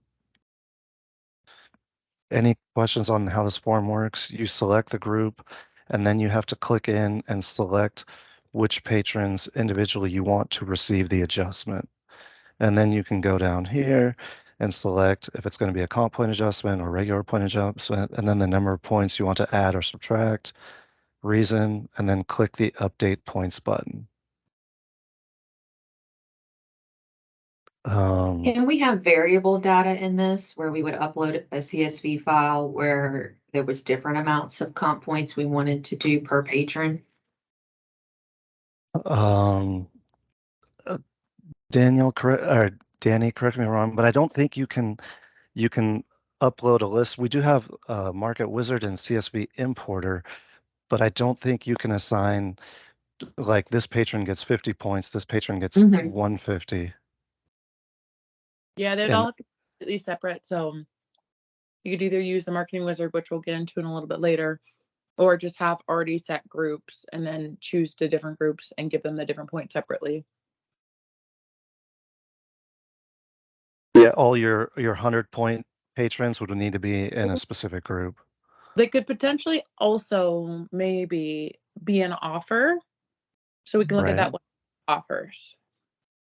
Yeah, this would be a circumstance where, say the system was down and we wanted to give everyone what their comp points should have been during that day. So it could be $5.20, and then it could be $7.80, and per different for each patron. Okay, there's not a way to do that. You could potentially put in a ticket, but it could be a professional service. We could ask the DBAs for assistance with that, depending on the circumstances of the server being down. Our system does have a 99.9 uptime, so hopefully, realistically, it doesn't happen. But never say never. Something could always happen, right? It's not a perfect world. Right. So Yeah, things have happened in the past, and that would be a nice feature. Just asking if it's possible. yeah, so unfortunately, not what you're looking for. If you wanted to round people's points, we can make something that's a little more tedious work. But otherwise, what you could potentially do is supply a list of patron ID and then how much points you want them to get, and then open a ticket for that. And again, depending on the circumstances of the outage, the DBAs could upload that. But don't quote me, but it could be potentially a professional service depending on, again, the circumstances of the outage. Okay. Okay, so that's group point adjustments. The net. Go ahead. Sorry. He said, will the kiosk communicate with these groups, promotional, patron swipe? So I'm not familiar with what kiosk you have, but if it is like a marketing kiosk, like Every or those things, all those promotions in the groups, it does communicate to Synchros, but those groups and things will have to be distributed on the Every side, and we do not know what that looks like. But as soon as you send it over, it does go to the correct patrons because they communicate. Danielle, it is Every. All right, perfect. But yeah, so we can't control how you distribute it on that side, but as long as the patron IDs match and things like that, they communicate, I'll send over, and they do integrate. Excellent. Thank you. Thank you, Danny, for your help there. No problem. Okay, guys, on to point management. This is how we adjust points for a single patron account. This is probably the more common thing that might happen for patron guest recovery or whatnot, or a patron says, hey, I played and I didn't get my points, or they forgot to card in and then points weren't awarded for that rating and you want to award them points for that rating, you can come here to do that. First thing you would do is find your patron. So that is the find button up here. You can press Control F on your keyboard as a hotkey to bring it up. If we wanted to bring up Mr. Stark, we could do that. If I use the T and %sign and then ST, I want to show you what it looks like when multiple results are returned with using that wildcard feature. So in this case, we have Tony Starr, Tony Stark, Tony Stomper, and then all you would have to do is select the guest. You could either double click on that line or then select to highlight that guest and then click the OK button. And now Tony Stark is on our form. We see his patron ID, his current points and comp points. And from here, we can make an adjustment. We can even adjust his tier points. Tier points are the points used to determine the card level for that patron. If you're using our card level automation functionality. So in this case, we just want to adjust his points. Again, we have the points to add box or points to subtract. If we want to do a negative adjustment, we could as well. We enter in the value that we want, then we click into the enter a reason. Again, for super user testing. And then we simply hit the update points button. And much like, or unlike the manual promo award, the patron still stays here, but you still get that status message that you can check by clicking the history button up on our global toolbar. And we see our most recent message is at the bottom, and this says points updated. So that's our confirmation if we missed the status message that scrolled by here in the lower left-hand corner. So that is our point information. On your agenda, you have a little more detailed explanation of our points. Here, let me swap over that. Do you guys see this? You have a copy of this where it goes in and gives bullet points for what are base points, points earned, your comp points, and tier points, and what you do with those. The next section, we're going to talk about issuing and then how to view comps. And so on that page of the agenda, which is the next page, you'll notice we have these 6 different forms for issuing comps, and we have a handy dandy table. This may help clear things up. So comps can be issued either in static amounts where you create the comp for your cafe for $25, let's say, or for a hotel stay of $60, or they can be issued, and then they can be issued from different buckets. We have the regular points that we were talking about. So theoretically, you could issue, if a patron didn't want to use their points to reinvest into their favorite slot machine, you could create comps so that they can use those regular points they've earned for whether it be a hotel stay or your food and beverage. Then we have the comp points bucket, which these are the points again that cannot be downloaded to a slot machine and used for play. So this is typically what patrons would use for the food and beverage and hotel stay comps. And then if you guys are using department comps, we have a department comp issuance option available. If you're using that for guest recovery or whatnot, maybe your slots team or your marketing team has a few $1,000s budget a month where they can issue from if for an angry guest or to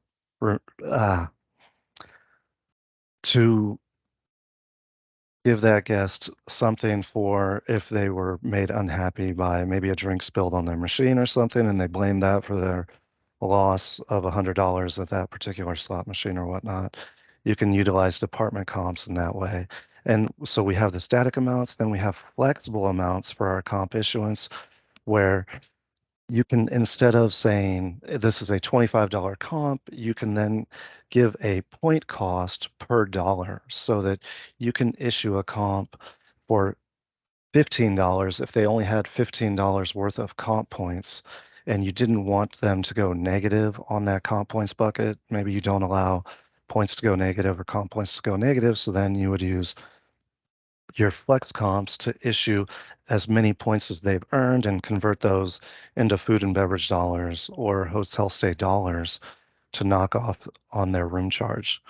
So let's start. Each form for each one of these different types of comps has a different form associated to it that you use to issue that particular type of comp. So if it's a static amount from the points bucket, we use the redemptions form. So let's go there. Any questions on the different buckets and and the difference between a static or flexible comp amount?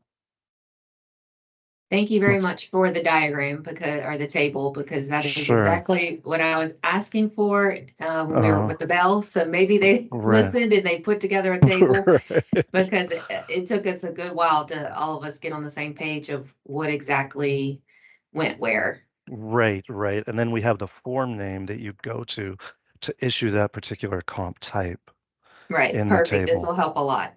Okay, fantastic. So I went to the redemptions form, and you'll notice this is for current points. So we see current points. These are your regular points, your points to play points. You guys aren't pooling points, so these should always be 0. You're not linking accounts, allowing them pool points. And then these comps are the comps that you've built in the system, and they're of static amounts with static costs associated to them. So what you would do, you'll notice, Daniel mentioned this, that your patrons follow you from form to form. So if you were on the patron maintenance form and you had Tony brought up, and then you went over to the redemption form, and this was in patron tracking. I don't know if you saw that. So within patron tracking, these are where your comp issuance forms are for the redemptions, comp issue, flex comp issue. Tony has followed us. You can set it up to require a PIN number that Tony validates their PIN when you're issuing a comp to Tony, just kind of like extra security to make sure you're really giving it to Tony, and a random person just didn't pick up and find Tony's card on the ground and then run to your player services to get some comps or try to get, comps for Tony from Tony's account. So that's a nice little extra layer of security there. You just simply hit the check and then make that guest type in their PIN. When they do, you see patron PIN matches recorded PIN. So now you would be good to go if your Synchros is configured in such a way, in that way. So once we have our guests, we see that, we go to the item, the comp Tony wants, let's say a $10 cafe comp. We see the cost associated with that. Again, this is all set up in the comp maintenance form that we'll be going over with you in a little while. But now you see how it looks, and then we'll show you how to set them up. So remember that, okay, when you associate a cost to a comp, it's going to show up here. Then you can issue multiple quantities. If you wanted to give 2 separate comps for Tony, you can set an available date, or you can leave this blank and it'll be available immediately. But if you wanted to make it available on Friday for Tony, you could do that here, or you hit the pale yellow gold button, it'll clear that date out and they'll be available immediately. If you guys want to record an authorizer for reporting purposes to associate with that comp issuance, you can. If you want Nicolas Cage to be the authorizer on that one, this again is configurable for you guys by you guys through our game site settings, we call them. And then the last thing you need to do is add to list. And now we have our quantity and we have the comp, we have the available date. And now on the right-hand side, we see the points that would be left and how many points these comps would cost. You can add, if you wanted to add cigarettes, you could do that. We can go to our authorizer again, add that to the list.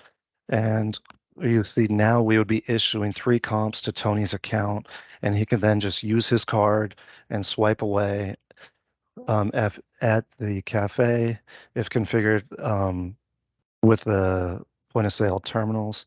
I believe they will be. But if you had made a mistake and you wanted to delete an item from the list, you can simply click on that item and click delete from list. Once you have all the items that you want to issue to Tony's account set and on in this box, in this field area, you just simply click create voucher button. It's going to ask you if you want to print a physical copy of that voucher. You don't have to if you don't want to. Most people don't, because they will still be issued to the patron account, and Tony could just use his card to redeem those comps. So we say no, those comps still go to Tony's account. We can check and verify in just 1 second. The last button I want to talk about is print voucher. We don't recommend you use this because this will print every available comp on Tony's account. It won't just print the comp that you just issued. It literally prints all of the vouchers that Tony has available. So we usually recommend you just not use that button. We were on the redemptions tab. If we go to the status tab, we can now see all of those vouchers on Tony's account. We see that the ones in red in the expire date column, these are the comps that have expired. You can actually click on the individual columns themselves if you want to sort by the date, and now you'll see all of the oldest comps, and most of these have actually expired because we are beyond this date. Show up here, and then you scroll down and you can see the still active comps on Tony's account.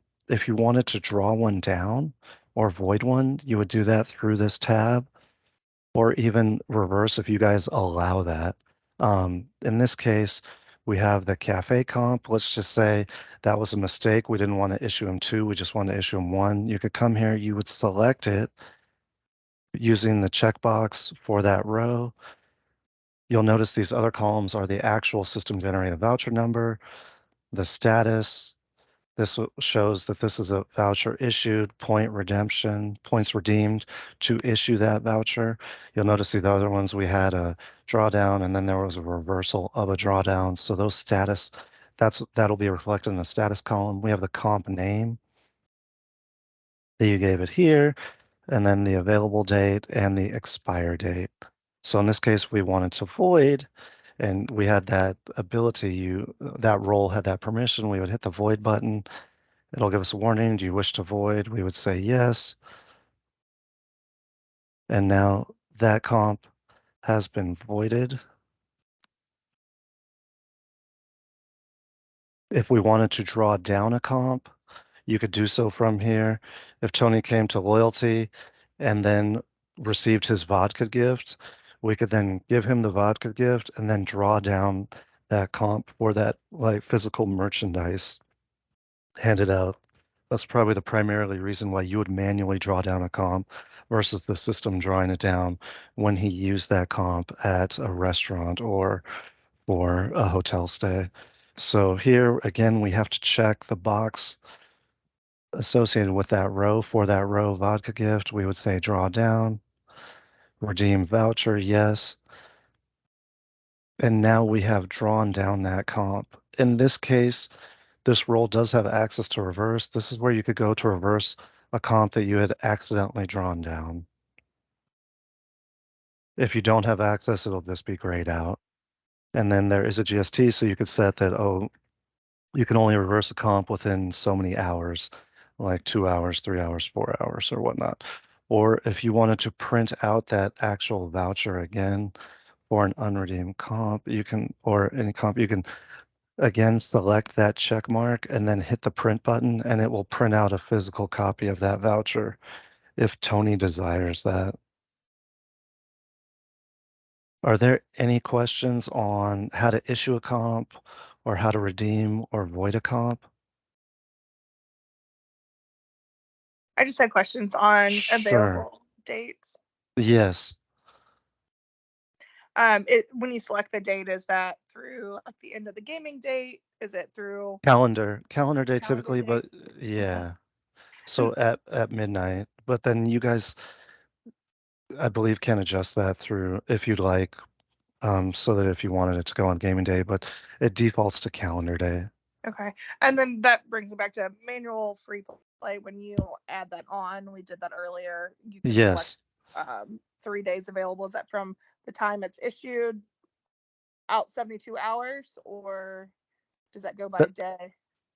that's another setting. I'll have to Setting, ask okay. Terrence how you guys have that configured. I haven't seen I it can answer noted. this question though. Okay, please.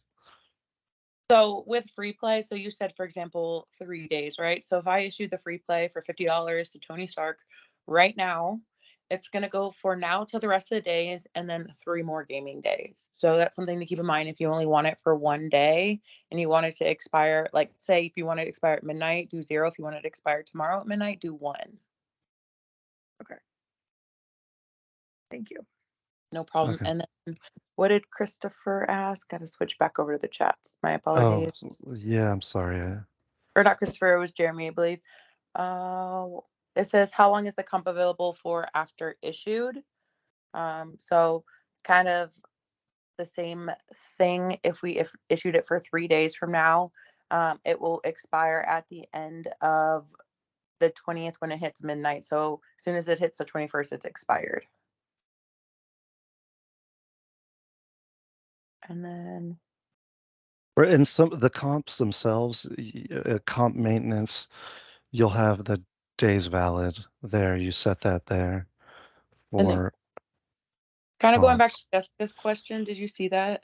She said, No. well, expiration date. Or, Jessica, are you talking about for comps? If you're talking about for comps, we're about to go through how to set up an actual comp, and on there you say what those default days are. And when you issue an individual comp, you can always change it, but they will always be a default, and that's always going to be set up in the comp maintenance form on what you guys set it up. But like Alex said, that is going to be based off a calendar day, and just normal function for casinos. It's gonna be calendar day for marketing promotions. Okay. that answer everybody's questions?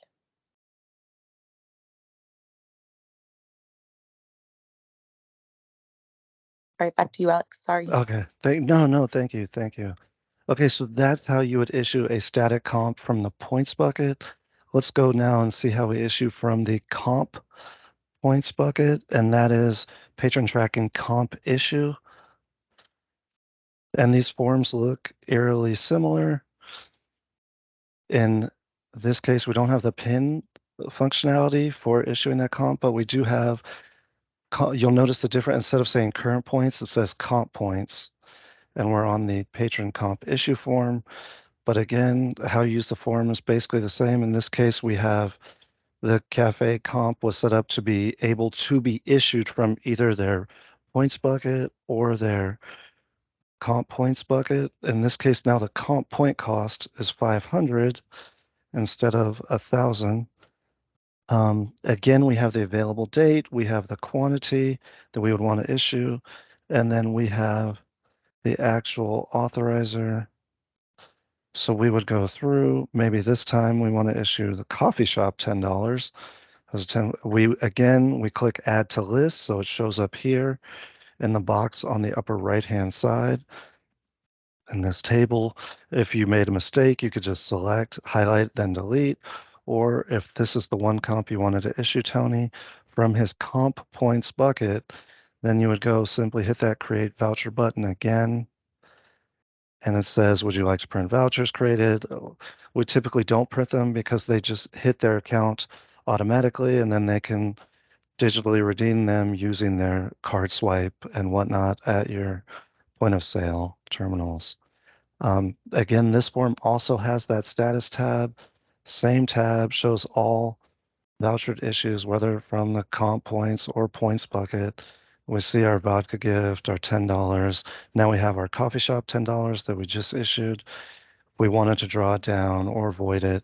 We cannot draw it down yet because it's not available yet, but we could void it. From the comp issue form on that status tab, you can still perform all of those functions. And I will show you the voucher status tab is, I guess, so important, you could say that it has a separate form within the marketing business module that's just this tab. The form is literally just this tab, but the redemption form and the comp issue form both also have the status tab on them, so you can go and see all of the comps that have been issued to Tony's account and whether you redeem them or see if any had expired or whatnot, or if you needed to void a comp that you just issued by mistake, perhaps, you could do that through that status tab. So basically the form, again, functions just the same. We have our patron, we select our comp, we issue, if set up, configured, you can do an authorizer. We see the comp points used, comp points left on the right-hand side. We would add to list, and then we would hit create voucher. I usually just say no to the printing, and now that has hit Tony's account and is available for use. If we put that available date, if we leave the available date blank, then it's available immediately. Next form we want to talk about is department comp. If you guys are utilizing department comps, you would come here. We have our patron now, and the center of this form does look a little different. We see the available department budget. This department is training because my username is associated to the training department. If you have your people in loyalty, they may be associated to the marketing department, or if it's someone, a host, they may also be associated to marketing, or you may want to separate that into hosts specifically, so they might have their own budget for comping patrons. And so we can then select from the available list of comps. If required, we would put our authorizer, and then we would hit the issue button to issue that $100 steak dinner comp to Tony's account. And now we see the budget, the available budget has been reduced by the cost of that comp. So this is if you guys are utilizing department comps. Next, let's talk about any questions on department comps. Do you know if you guys are going to be utilizing those? Yes, we plan on using a department comp. Okay, fantastic. So this is what that form looks like for issuing a static predetermined value comp. Now we talked about the flex value comps, which are, let's go to flex issue. This allows you to issue a flexible amount, if you will, or value of that comp, and it will be deducted from their points bucket. You'll know it's points because here we see current points. If this were the comp points, it would say comp flex issue, and then we would see comp points. So this form looks a little different. We don't have the status tab on this one. We have our patron at the top. This one does require a PIN because we're talking about the points bucket and we've configured our instance in that manner. So if we want to issue it, we're going to come in here and have the patron verify their PIN number. Patron PIN matches recorded PIN. We are good. We see the available amounts. So now from here, we select our item. Maybe he wants Italian dinner. We got our quantity. We can put an amount here. Now this is where we go to put the value. And for each dollar, it's going to use 1,000 points. So when I do $10, this is now 10,000 points that are being used. Then we have our days valid. This is where you can override the default. So this comp has a default of being valid for 3 days, but if you want it only valid for today, you'd hit 0 and then it expires at midnight. Also, the nice thing about the flex issue is you can put in a comment if you want recorded with that comp issuance.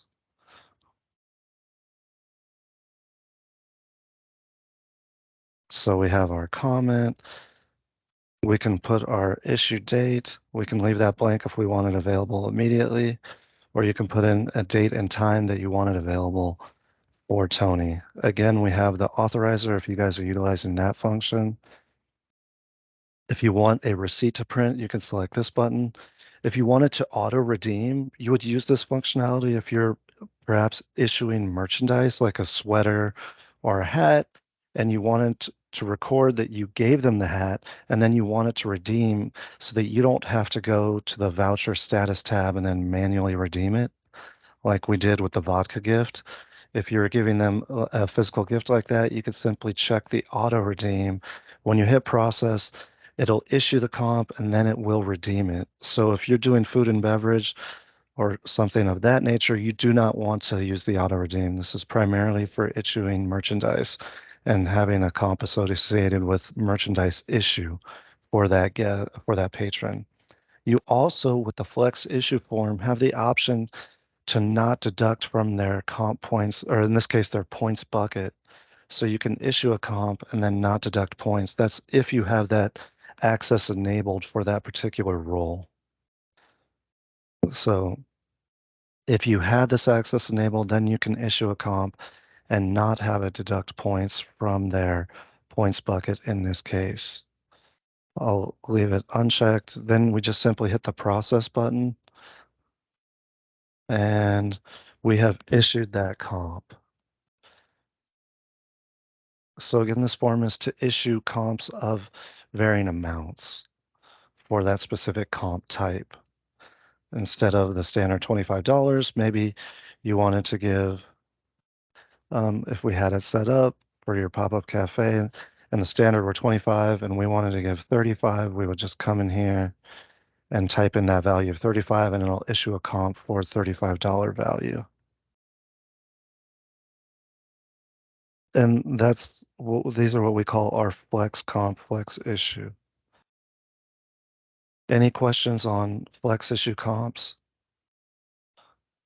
Once issued, I don't know if you noticed this, it cleared our patrons. So if we wanted to issue another flexible comp, we would have to find that patron again and put them into the form. So you can only issue one flexible comp at a time. You can do the same exact thing with their comp points. And that is the Flex Comp issue form, just above the Flex issue form. So when I click on this looks exactly the same minus the PIN requirement. Again, we have Tony. Tony followed us. We would select our item. This time he wants to go to the Firestone Kitchen and Bar one. He wants $100. So we type in the 100. It's going to be valid for 3 days, available immediately. Tiffany, Flex Comp, issue, testing. And we don't want a receipt. We don't want to auto redeem it. And we want it to deduct points. So we leave all of these unchecked. We hit the process button again. And it's going to deduct. You'll notice our patron cleared out. We see process complete. So now we know we've issued that Flex Comp to Tony. If we want to check, we can go to the voucher status form, or we can go to the status tab on our redemptions or comp issue form. I'll show you voucher status in a second, but I wanted to first show you the department Flex Comp if there are no more questions on Flex Comp issue. Again, this issues from the comp points bucket, and it's a flexible amount, and the points used are based on the dollar amount you give them. So we also have Department Flex Comp. This, my department is training because that's associated with my user. We're going to select the item, McDonald's, quantity 1. We want to give him $20 to McDonald's. Days valid 3, issue date. This is where you could put your comment, authorizer, and much in the same way, you would just simply hit the process button. If Tony wanted a receipt, you could print a receipt out by just simply clicking that checkbox. Auto redeem, again, primarily for merchandise being distributed to your guests, where you want to record that you gave them that comp so that they can't be double issued that comp or that merchandise. And then do not deduct from budget. If there were a reason or a need to not deduct it, if your department budget had been used due to some calamity and you needed to continue issuing comps, you could use that do not deduct from budget. And now total budget used goes from $20 used to 0. And again, this is if you give that user permission to select this. If you don't give them permission, it won't show up here. So if you don't want your frontline staff to have the ability to not deduct points, you can set that up in Synchros. You hit the process button to issue that voucher to their account. You'll notice that patron clears from the form and the form resets for your Flex issue forms, much like how all the other Flex issue forms work. Any other questions on comps or Flex comps or issuing?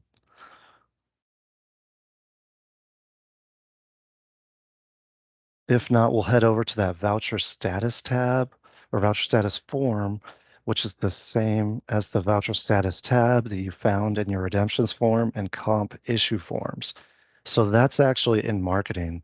All the comp issuance and from the point or comp points bucket happen through the patron tracking business area.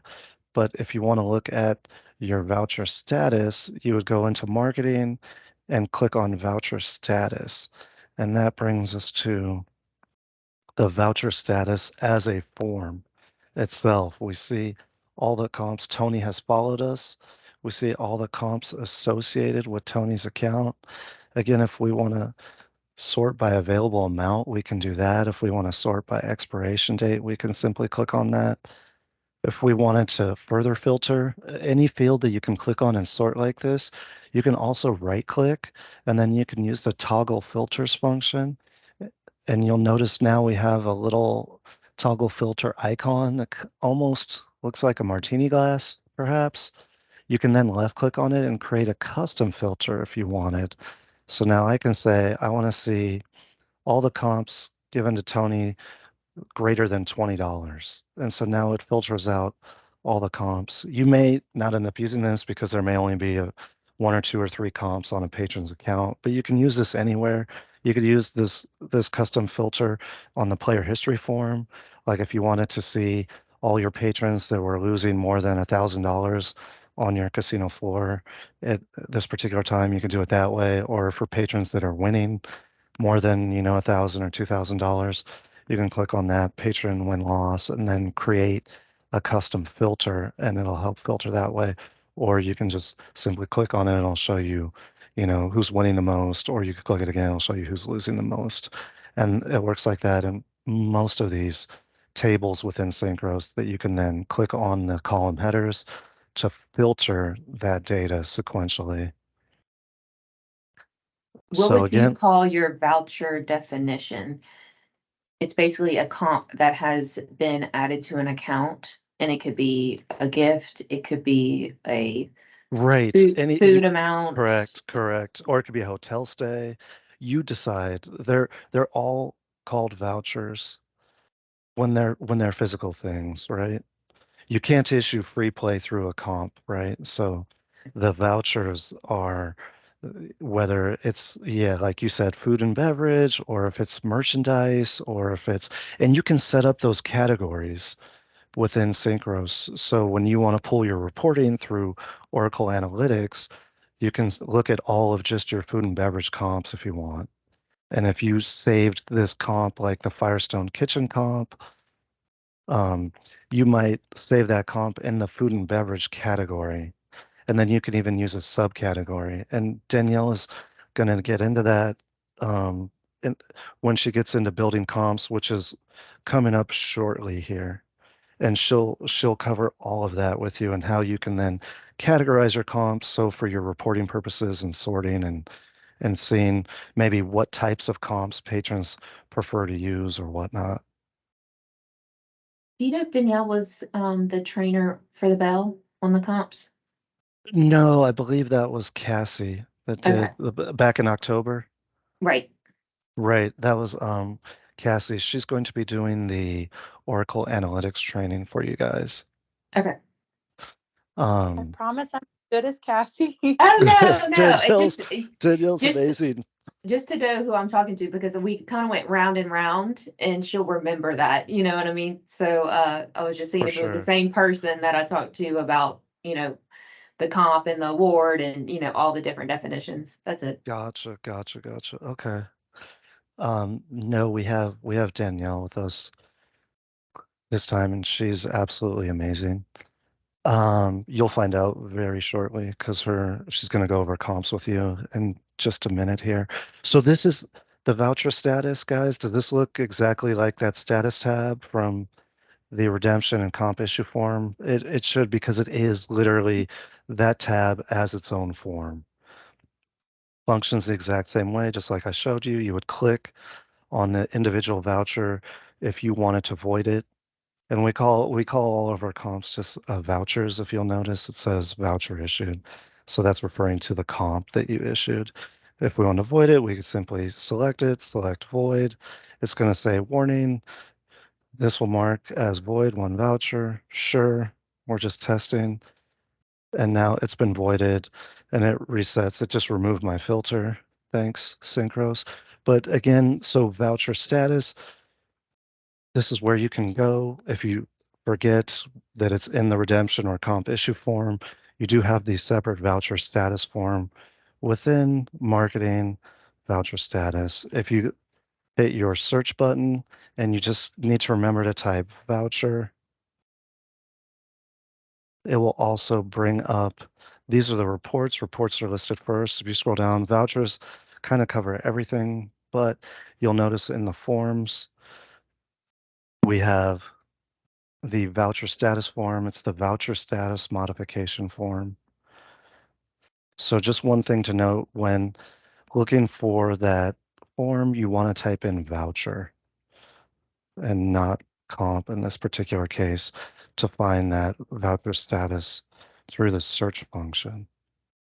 Because in this case, these vouchers refer to your comp vouchers.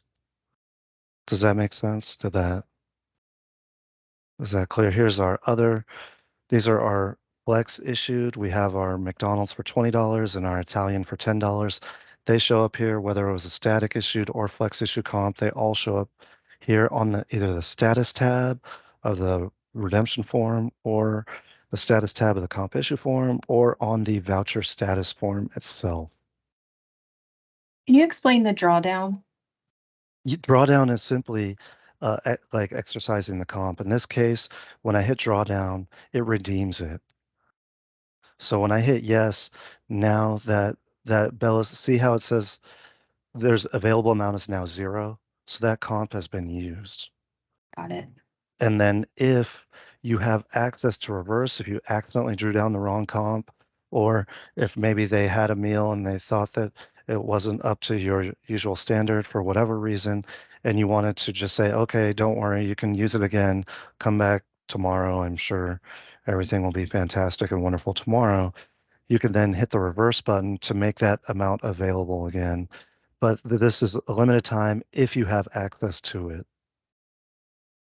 And how it depends on how it's configured in your system.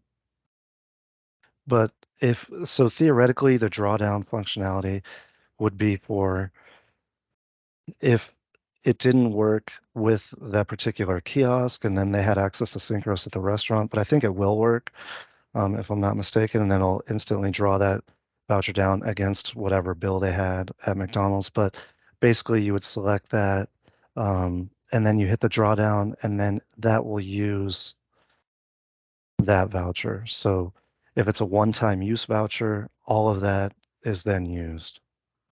So once they go to the venue, it'll be redeemed at that food venue. Correct. Should be. We do not need to print anything for them. Correct. Normally Correct. we would print it, they would, and then we would make sure that they don't come back and get another reprint. But if it's on the Right. card, Right. I think Nina, I don't know if Nina's still on the call, but we were talking about how these are gonna be redeemed and making sure that at the POS, they're able to be Right. redeemed with their PIN number. And that transaction happen at that point and not later through audit or something. Right. Correct. Danny, that's how it should function as long as Every is talking to Synchros, correct? Correct. So whatever POS you guys have, regardless of the company, it should work just fine like that. The POS may have to enable the PIN setting that's on their side. We'll make sure it's enabled on our side as well. But yeah, our system is made so that if you want to do everything virtual, you don't have to print anything out and allows it for an easy audit process as well. So if that's what you guys desire, it is what we recommend since that's what our system's based around, but it can be either or. Well, I think that's the issue is, Agilysys stated that they do not have the PIN functionality yet. Okay, so that might be the only problem then, because I think, who is it with? I had another customer, let me verify. The customer that had, because there was a customer I just worked with, I don't know what POS it is, or I don't remember off the top of my head, I should say, but I can verify and see if they were the ones, because they were able to enable a PIN setting. So let me see if it was a different software or not. Yeah, Danny. Okay, I'm Yeah. just wondering if they had a script written or something that they were able to do it. No, we enable the PIN verification when they redeem and comps on the middlewares.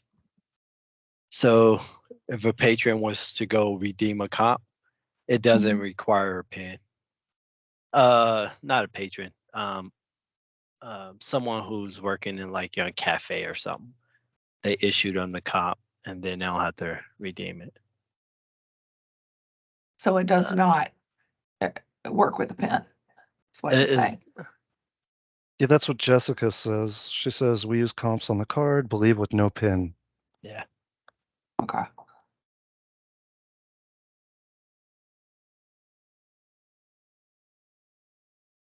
Does that clear things up or explain everything? It does. That's why Okay, they said okay. they didn't have the PIN function. Okay. Okay. Fantastic. The next form I want to talk about before I hand it off to Danny to go into comp maintenance is the comp bulk void form. So if you had issued a bunch of comps and you needed to void all of the comp of that type, maybe there was an error in building that particular comp, you could do that through the comp bulk void form. So first thing we do, kind of simple form with only 3 buttons, basically. You would look up that specific comp, maybe the 12-piece knife set, and then you would select the date issued. You can click the tile to the right if you want to change that date, and you'll get that calendar pop up. We're going to keep it today. And then you would simply just click the void vouchers button, and it will void all of the 12-piece knife sets that have been unredeemed for this that were issued on July 17th, issued today. So we have our comp, we have our date, and we click the void voucher, and this says no records were found for this comp. Let me actually do one that we did. Oh, I've avoided that one. I believe we had, yeah, Bella. I don't think I redeemed that one. Let me see if we can void that one. Okay, well, I think you get the idea though. You would just simply select your comp, select the date issued, void voucher. Here we found our coffee shop one. This will void that record from the database. So it would void all of those $10 coffee shop vouchers that were issued on this day that were still active on patron accounts that were not redeemed yet. And that's the comp bulk void form. Any questions on this form?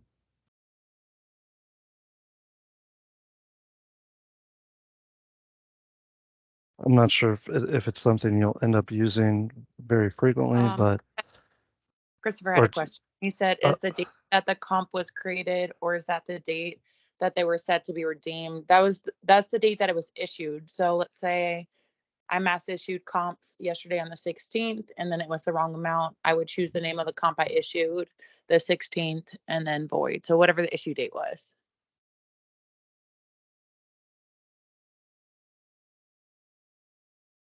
All right. does that answer your question? Okay. That kind of concludes this section. I was going to now hand it off to Danny to go over building your actual comps and award types. All right. It has been an hour and a half since we've had a break. So let's go ahead and do 10 minutes and then we'll get started. So right now I'll round up a minute and just say it's at 43. Let's come back at 53. Sounds good to me. Thanks, guys. See you in 10 minutes.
Christopher, your question, you can access that through player history. I can show you that really quickly. Sorry, when Daniel went over player history, he showed you the sorry, hold on. The current open ratings checkbox here will show you all of the current open ratings, slot ratings, table ratings here. When you hit process query, and then you can see all the current open ratings on your floor.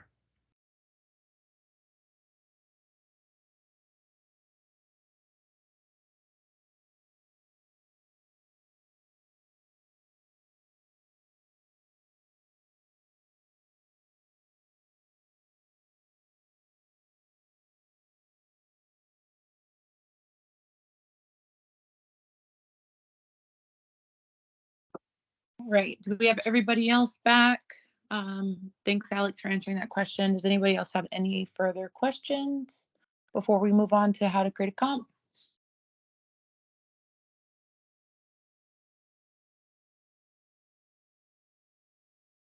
Okay, then I'm going to go ahead and share my screen.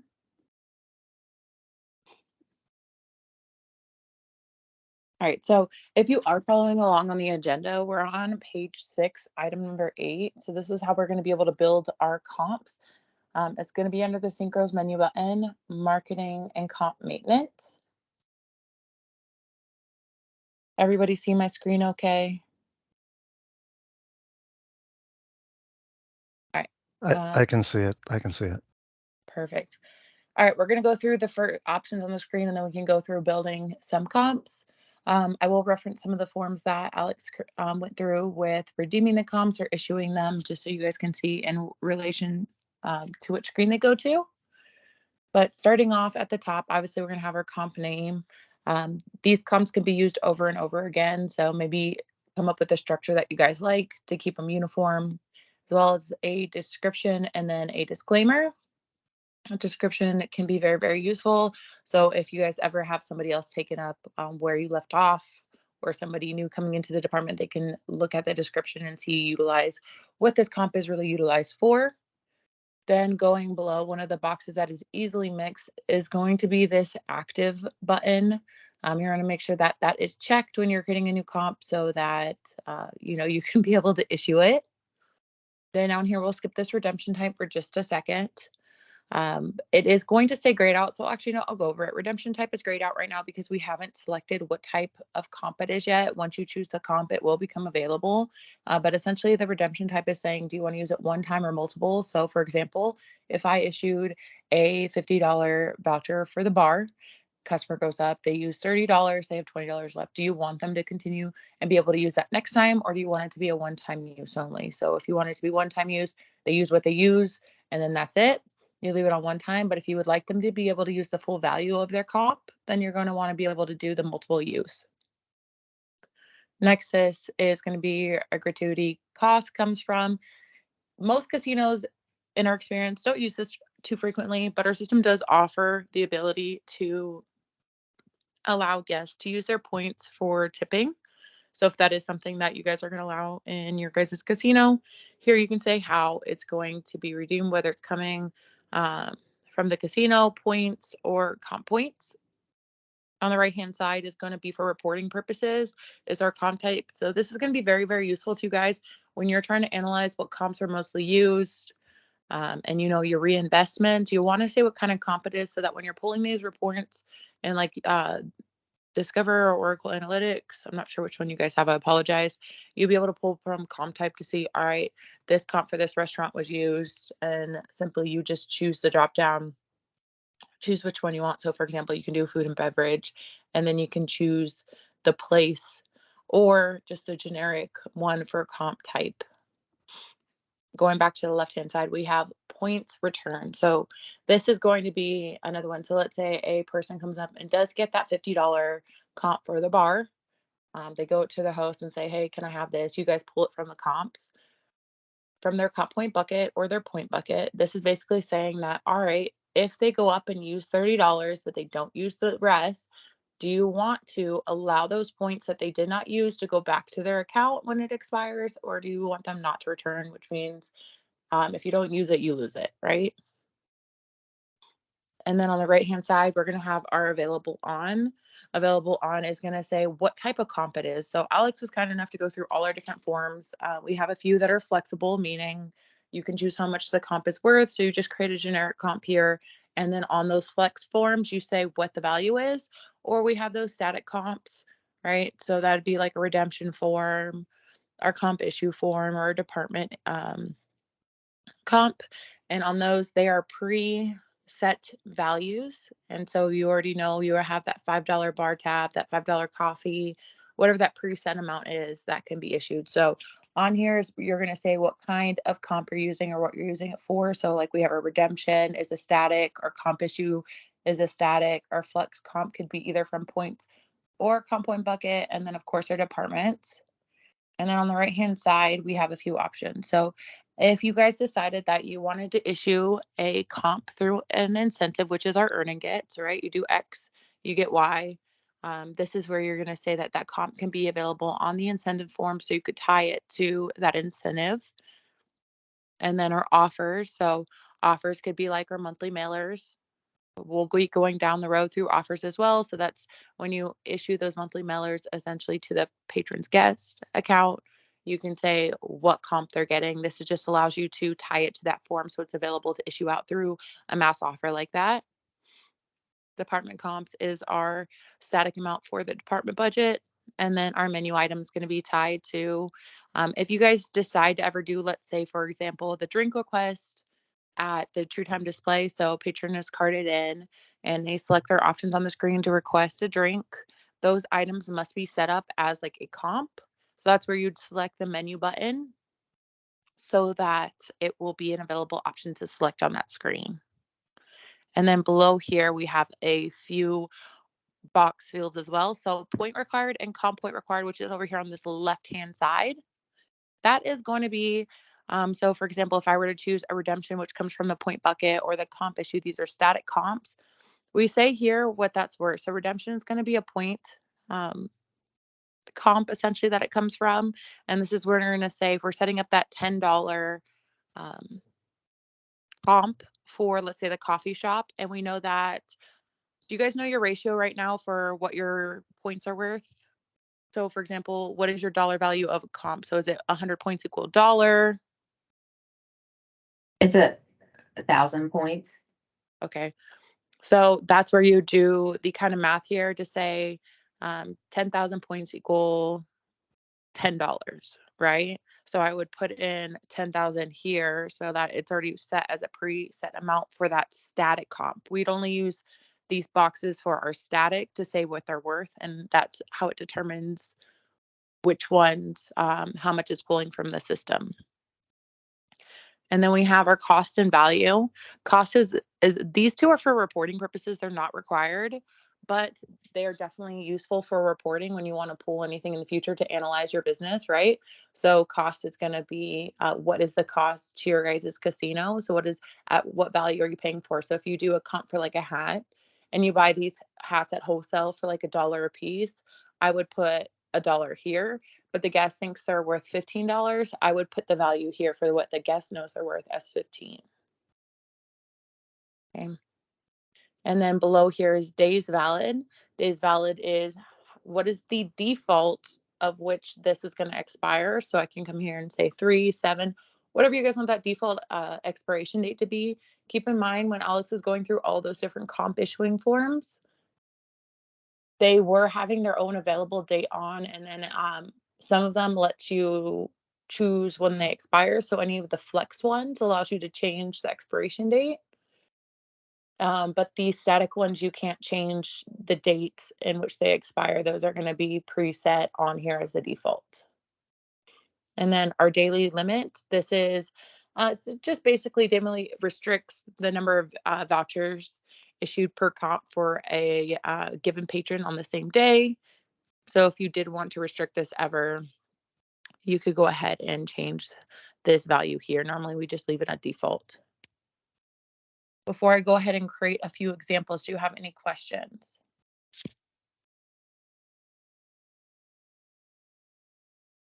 Okay. So let's do a basic one first, and then I can ask you guys if you guys have anything desirable you would like.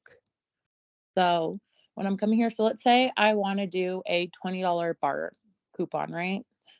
This is going to be a static one. This is not a flexible, so this is only going to show up on any of my static comp amounts. And if you look on page 5 of your agenda, so when I say static, there's a little chart there, and it will show you which forms I mean by that, or my options. So that'd be the redemption form, comp issue, or the department comp. So I'm going to say $20 bar tab. And then in my description is where I can say, hey, how am I going to utilize this? Disclaimer, must be 21 plus. And again, you can add whatever you guys like for this example. I'm just keeping it pretty simple. Then coming down here at the bottom, I'm going to make sure I mark it as active. Now, first troubleshooting is that if you go to any of those comp forms and you do not see the one you're looking for to be there in the drop down, please make sure you come back here and make sure that active box is checked. Like I said, that one is one of the most mixed fields. It's easy to like not even see it. Below here, we're going to say, do we want any gratuity? I'm going to say none. For comp type, I'm going to do food and beverage, and I'll just do lounge bar. And because I said this is a static comp, I'm going to do my static forms. I want this to be able to read. I want patrons to be able to get this comp by using their points, their comp points, and then even potentially the department comps if I would like. So I'll do our redemptions. I'm going to do comp issue and then department comp. So those are all my static. Now, if I did desire to have this tied to an incentive, I can choose that. But as you notice, there's certain things that you can't do with the incentive. So I'd have to uncheck it and do it separate if I needed it to be tied to an incentive. Okay. Well, redemption, comp issue, department comp. And now over here on the left-hand side where it says points return, if they do not utilize this or use the full amount, do I want it to go back to their account? I'm going to say yes, return points. And then below here, if I go if I go issue this from the redemption form for our points, how much do I want this worth? Because I said it's worth $20, and I know that every 1,000 points equal $1. It's going to put 20,000 here for it to be, I think I did that math. Yeah, 20,000 for it to be $20. Okay. Is your guys' comp point ratio this? What is your guys' comp ratio for every comp points? How much does it equal $1? They're not using comp points, Danny. Oh, okay. Well, then we'll ignore that and take that one off. Thank you, ma'am.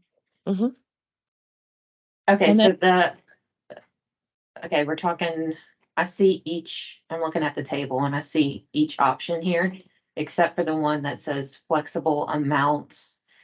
And I'm looking at flex issue, which is current earned points.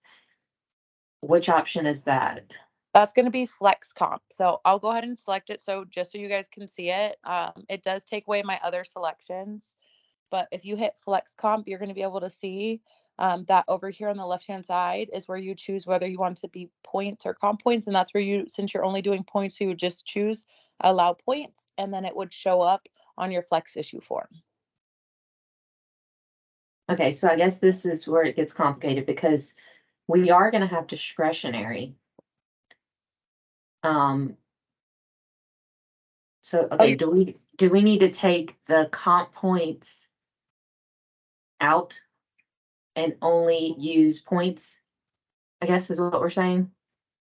So, okay, I guess I'm a little confused. And Terrence, maybe if you can clarify since you've been on all their meetings, if you're still on this meeting. What buckets are they using? Yeah, they're just using the point buckets. So what they can do if they want to make it discretionary, they can check the no points.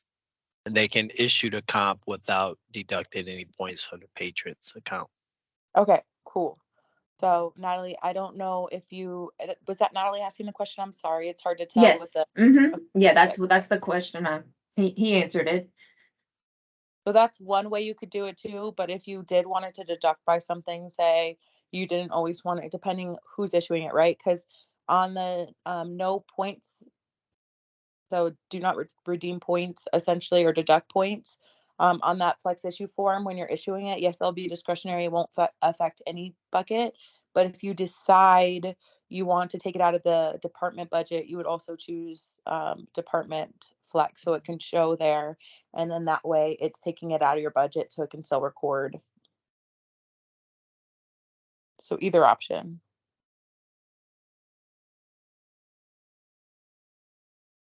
But just keep in mind, if I was doing a flex one, I would probably change this name up here to just bar tab instead of $20 because this is a flexible one. So are these gonna be grayed out since we're not gonna have the option on the comp point ones? So no, the comp ones won't be grayed out because there's no restriction in that in the system. Even if you guys aren't utilizing it because you guys aren't set to earn any points. So the buckets will always be 0, but there's not a setting, unfortunately, in our system that allows you to say, all right, because our system isn't using like comps, let's turn off all of those settings, or even individually for comp specific. We can look into other departments, but for comps on this form, there's no way to turn off like the comp issue button being there. So what if someone does issue it to the comp points? What happens? So you can't issue it if there's no points. Okay. So there's that one. And also by chance, so on this flexible one, so remember how we say we don't have deductible points, most likely because you guys aren't using the comp point buckets. Terrence will not give you guys any of those forms, right? So they shouldn't be able to issue it anyways because you shouldn't have access. Like that part will be turned off. It's just on this form I can't hide these buttons. Okay, so just so we're clear, can we create one again, just with this example of having a discretionary one and then a regular one? Since we're not gonna be doing comp points, just doing it off of the earn points. Yeah. So let's start with the preset amount like I have on here, and we'll do it just as points. Okay. Because this is a preset amount, I'm gonna say redemption. That's the only one I want to use, and maybe potentially department comp because that's going to come out of a department budget. If you guys decide to use that down the road, but otherwise the only one you want is redemption. And I know that name's a little funny, but keep in mind if you guys use your chart, it should help you determine, remember which one that's for, right? And then we'll say return points, and then this would be 20,000.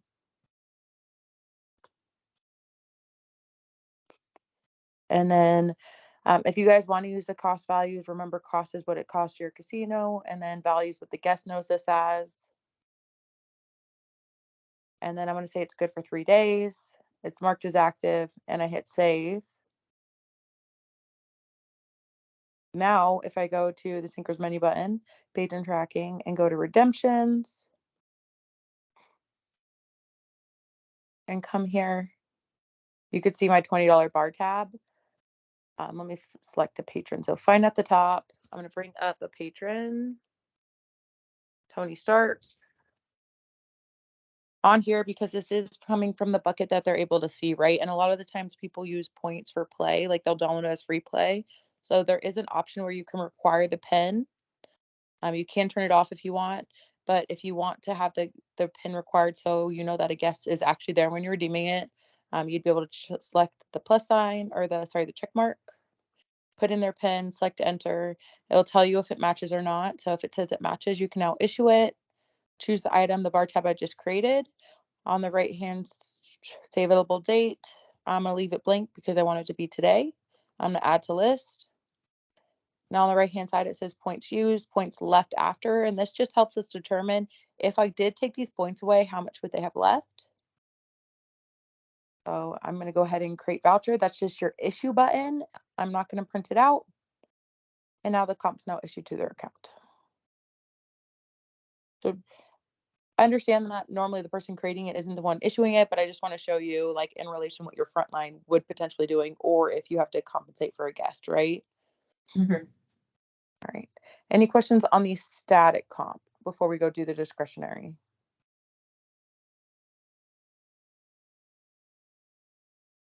Right. Marketing, I'm going to go back to our comp maintenance. We're going to do a discretionary one. So let's say we just want a standard bar tab, not set for a particular amount. I'm going to just call it bar tab. And then remember here, of course, is where you put in your description or any pertinent information. 21 plus. And then I'm going to mark it active. I don't want to do any gratuity. This is going to be food and beverage, and I'll do the bar lounge again. Now, when we come down here and look at this one, I'm going to do my flex comp. And because we are only using the point form, we can do a do not deduct on the points. So we're going to choose the points form. I'm not going to say what this is worth because it's preset amounts. It's a flexible amount so that we can change it each time. I'll say it's always going to be 3 days as a default. And if they don't use it, it's going to return points. Again, you don't have to select that. That's totally up to you guys if you want to. And then I'm going to hit save. Now this one is created. So if I look at my chart and it says flexible amount and I want to go to the flex issue, patron tracking, flex issue. I should still have Tony Stark up because it carries from one form to the other. I will choose my bar tab. I only want to give him one. I'm going to make it worth $50 this time.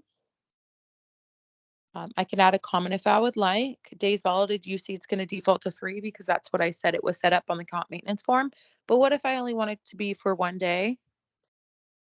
Issue date, I want to leave it for today. And then down here, you're going to select the do not deduct points. You can look where it says total points used right here. But if I change that to do not deduct points, it changes it to 0. And as soon as I hit process, it's going to go ahead and clear the form and issue the comp. So that would be considered a discretionary one because I said do not deduct points. So it doesn't take any points away from the guest essentially. And if you did want to deduct points, you just leave this one unchecked and whatever was listed right there would go ahead and deduct that points. Any questions on that discretionary one? Does that help, Natalie? Yes, so we'll have a flexible, or it's a flex issue, and if we want to consider it discretionary, then we just say do not deduct points. Correct. Perfect. And then when it said allow points, what was the difference? What was that? That was on another screen. Allow point. Oh, yes. So the allow points is just telling the comp maintenance form, is it going to show up on this flex issue form or is it going to show up on the flex comp issue form? So Okay. by selecting these, let me go back and select it. So when I hit flex comp and it has these 2 check boxes, it's just saying what form do you want to allow it on? Gotcha. That just helps determine, yeah. Got it. So those are probably the 2 most common comps. Is there another example you would like me to create that you guys have off the top of your head? I think that's it. All right, perfect. And now kind of similar. So you know how we just to go over one more example because we still have the incentives coming up and like the offers. In your monthly mailers, you guys give like a food comp. Well, will you be saying for depending on your tier level, you get a $10 food comp, you get a $20 food comp? Is that something standard you guys do for like your monthly mailers? Yes. Okay. So all of those will need to be set up on here ahead of time. Each one will need its own. So if I do that $30 food comp, now I don't know how you guys do it, if you do it by restaurant name or just say food comp, but I'm just going to use generic for mine. We say food credit. Okay. So food credit, let me change that. Okay. And then I could put like monthly mailer here or however you guys would like to say it. Normally this would be like my local offer A. If you guys have a way of coding it and you want to add that in there, more power to you guys.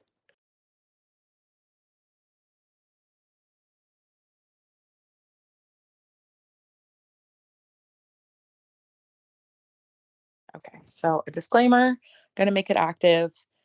And then here, I'm gonna say food again, and then this one, we can create one. These are, I'm gonna show you how to create these and edit these in just a second, but for now, I'm just gonna say restaurant, and then I'm gonna tie this to offer. So offer means that like is what you're gonna use to do those monthly mailers down the road, and I'll show you those later on in this meeting. I think that's more this afternoon when we create those offers. But essentially, I'm gonna hit offer, and this is going to issue it to that guest. I can select this and have this available now as a comp there. And I can say cost, maybe internally, this might be only $20 to you guys, but the value the guest thinks it's 30. Can be valid for 3 days. Now this validates, I apologize, that thing needs to go away. So this date right here, when it says days valid, is required, but I need you to understand that when we do the actual monthly mailer and we issue it, the form we issue it from or the way we issue it oversees what you put here. Because it's a system default to have 8 days required, but just because you put one value here does not mean that's going to be what's issued when you actually issue the comp to the guest. Okay, it's very flexible with that, and you can give the different patrons a different amount on that screen. Okay, active, and then hit save. And now I'm not going to show you where this is now because we're not going into that part. But when we get into that part, I'll show you that this comp is now available for those offers. And one thing is I forgot to change this to the multi-use because that's what I prefer for my casino. Again, you guys can do multi-use or you could do one time. I just changed it and then I hit update again. It did not update. I'll have to see why.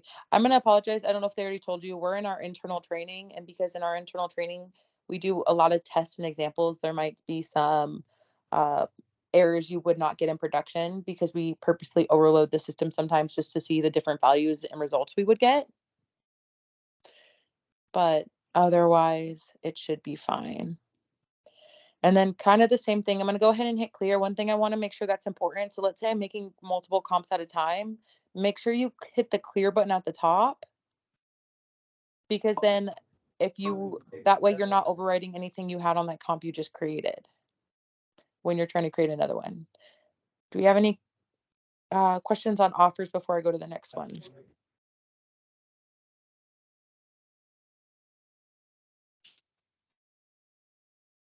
All right. So if we did have another comp we wanted to do, like let's say free hat, and we're tying it to an incentive, I'm just going to copy and paste at this point. But down here, market as active, and I'm going to say this is tied to an incentive. Again, we can say the hat cost us $5. They think it's for 20. How many days it's valid for. And I'm going to do a one-time use because you either get it or you don't get it. And I'm going to hit save. So now when we go through incentives shortly in a little bit, this will be a drop-down off available in that incentive. All right, so we have this area right here where we have our comp type and our subtype. Those are customizable, so you can make them specific towards your casino needs. Makes it easier for reporting too, so you can see your performance on these comps. So if I go to Synchro's menu button, system admin, and then I go to award type.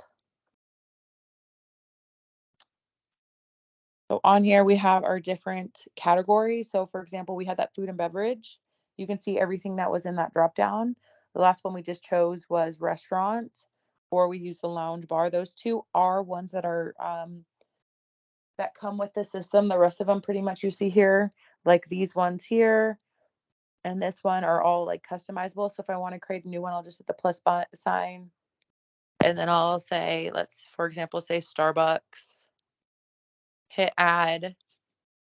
So we have, you can see success. And then if the success goes away, there we go, you can see Starbucks. So now if I go back to marketing, comp, maintenance, go to food and beverage, scroll down, you can see Starbucks. Any questions on adding a category, a subcategory here? Can you give us the definition of an award? It's just think of it as you're right. This is where we get confusing. Yeah. But that it's just a award type. So it really probably should be named comp type, to be honest, but it's just a category or way to categorize a comp for reporting purposes. Okay.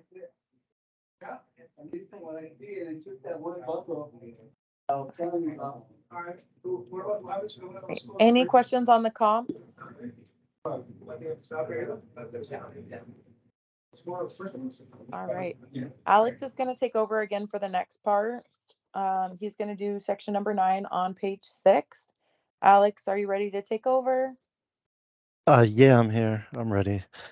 Section 9, we're going to go over creating VIP groups, VIP notes, alerts, and managing your hosts before we then go into trips and regular groups and whatnot. So let's go into that. Let me share my screen. Should be sharing. Let me minimize that. Can everyone hear me? Can everyone see my screen? Yes. Yes. Okay, awesome. Great. So the number 9, we're on page 6 in the middle part. We see marketing VIP tracking. This is another cool feature of Synchros. When you've created your VIP groups, you can now get alerted to when a member of your VIP group has carded in or opened a rating at a table, carded into a slot machine, swiped on a kiosk or whatnot. If you'll notice, I put Bruce Wayne in on a table. He's a part of 5 different VIP groups, so his alert shows up 5 times. So this is just a cool form you could use so you can be alerted when one of your VIP players from one of your VIP host groups has carded in and you want to go greet that player. So here we see the group name attached to the player, the patron name, where they carded in at or opened their rating or swiped, the date and time, whether the alert has been acknowledged or not. We have priority, whether the alert has been acknowledged, and then if an email notification was sent, if you've set that up. So when I click on one of the lines, one of the individual alerts in our VIP tracking form, you noticed additional information popped up from the bottom. We see Bruce Wayne here as our patron. We see what group, what zone priority. In this particular case, in order to acknowledge and clear these alerts from our VIP tracking screen, should you guys utilize this functionality, we first hit the acknowledge. Now we see that this particular alert is in the acknowledged state. Now, before we can complete that, we have to put a note. So we can either use an auto note, which we can set up and configure through the dropdown. I'll show you. This particular auto note says patron requested to change host. We could go into the window and then change that, maybe to change, host from Alex to Danny. So you can go in and edit, but these notes are just kind of hard-coded to make it easier to quickly complete and leave notes for patrons on these alerts that you are trying to then complete. When I hit the complete button, that then drops that VIP alert off of our VIP tracking form. So again, if you haven't seen this before, this is a great way to monitor when your patron then cards in somewhere so you can go find them and greet them. Kind of excellent for your hosts so that they can then, if they're in the office, look at the VIP tracking form, see if one of their players from one of their VIP groups that they've set up has carded in somewhere so that they can go out and greet them. Again, to acknowledge and clear the alerts, like once you've gone out and greeted and then you want to leave a note, you can say greeted successfully.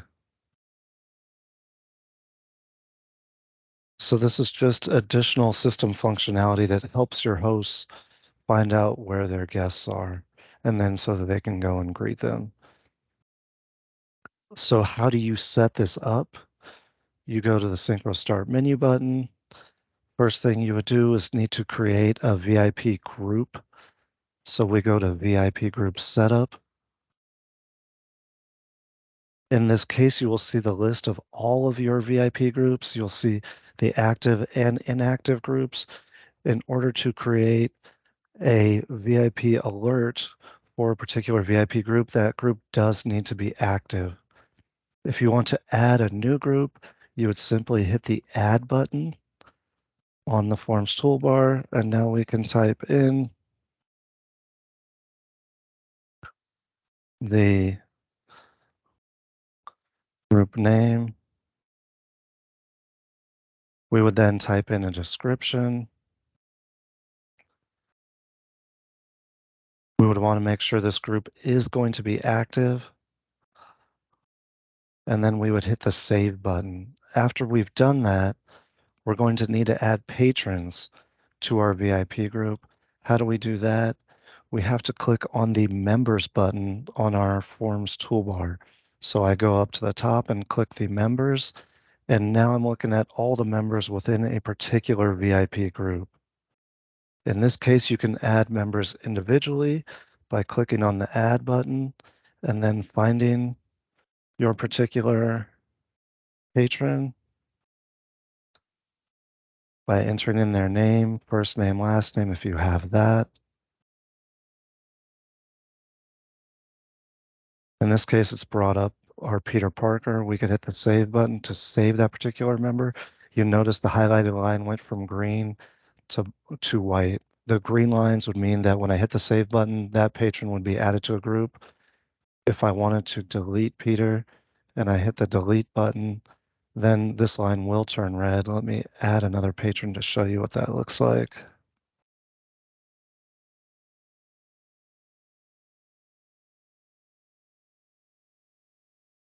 So we have one red, one green. When I hit save, it's going to delete Peter and add Tony to the group.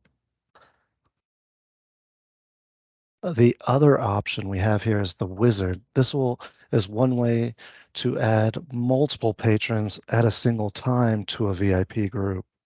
You'll see this wizard button and various other forms as well that make it makes it easy for you to then add large numbers of patrons to your group. You can add them by geography. This is where you can go in and look for your Louisiana zip codes. In this case, you could even do by city. So if you wanted to do everyone from Baton Rouge, this will then bring in all of those Baton Rouge zip codes for you. If you want to find out how many patrons you're going to add that are in this zip codes areas, you then hit the calculate button on top. And in our test database, we may not have anyone in the Baton Rouge area code specifically, but I just wanted to give you that example because Baton Rouge is, let's add some Henderson zip codes, hit the calculate button, and now we see that we would be adding 7 patrons because we have 7 patrons in our test instance in the Henderson zip code and Baton Rouge. As we go to these other tabs, these tabs themselves are all joined together in AND statements. So if I choose the Henderson patrons and I want them to have the comedy interest, they must meet both of these requirements in order to be added to this VIP group. If I hit calculate again, there were none of those patrons that had the comedy interest. And so you'll see my number of patrons to add went to 0. If I remove that and hit calculate, we're back to our 7 patrons. If we wanted to just add patrons from our VIP group or from a test group over into our VIP group, we can easily do that by then moving that group over, hitting calculate again. Let me clear the geography out just to show you how groups work. If you remember in the comp 1908 test group, we had 2 patrons. So in this case, we would be adding one and removing one because Tony Stark is in the 1908 comp test group. So if there is an overlap, when you then go to mass import, it will actually remove any duplicates, just so that you're aware.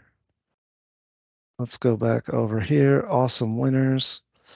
We wanted to add these patrons. Tony Stark is also in that group as one of those 15 members. We kind of use Tony in everything, but again, and you can also sort by events. If a patron has an event tied to their account and you wanted to include everyone that went to the 200K Baccarat tournament into your VIP group, you could do it that way. You hit the calculate button again. Hold on, let me remove this one. Calculate, this would add 5,715 patrons. But this is a way where you could make patrons of an event or a specific group type your VIP group, and then you could tie that back to the VIP tracking form. So if they were a small enough group, maybe it's 40 to 50 people, and you kind of want to see what they're doing and where they're going in real time or where they've carded in at, you can then use that VIP tracking form for that. So any questions on adding patrons to groups or using the marketing wizard to do that? Let's clear, when I hit the clear, yeah, I have go a ahead. question. So Sure. if you wanted to do it by tier, say you just wanted it to be your top tier, would you have to set them up as a group, or is there an option to do it that way? In this particular one, you would have to, because it says credit type. I don't see card type on this. There's no meter for card type within the patron form itself, and it's not listed. So you would have to then export that and then set it up as a group, and then you would do it via the group function. Okay, so same for like if you had an assigned group of patrons. Right. Okay. If you had an assigned group, maybe they were first responders, you can then calculate and then add anyone in the first responders group. Okay. Cassie's VIP list.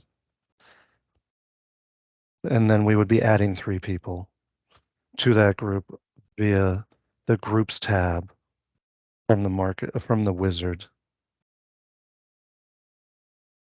Does that answer your question? Yes. Okay, fantastic. And we do have another marketing wizard form, as well as a CSV importer that you could use to quickly add people to groups and create groups that we'll be showing you a little later. So let's head back. Now that we have our patrons in our particular VIP group, we've saved it. If we want to create that alert, I hit the back button. I don't know if you saw that. I'll show you again. I was in the members tab. I hit the back button on the forms toolbar to get back to our overall list of all of our VIP groups from our VIP group setup form. And then you would simply hit the alert config button here on the forms toolbar. And this is where you would then select your zone. We're going to use entire casino 4, as you'll typically be using. Priority 1, that's which email gets the alert first. And you have to type in an email address. We would say marketing@cqhollywood.com. You have the message, the default message. I can show you that. All of our forms, except for your custom patron forms, will have an associated help doc. These are web-based, so when I click on the help, it takes me to the help doc for that form, and this teaches you how to then use that form. So the first thing, if you're stuck on a form, just click on the help button and start scrolling. In this particular case, when we scroll down, it shows us the wizard. It shows us how the wizard works. It talks about the and join functionality on that form.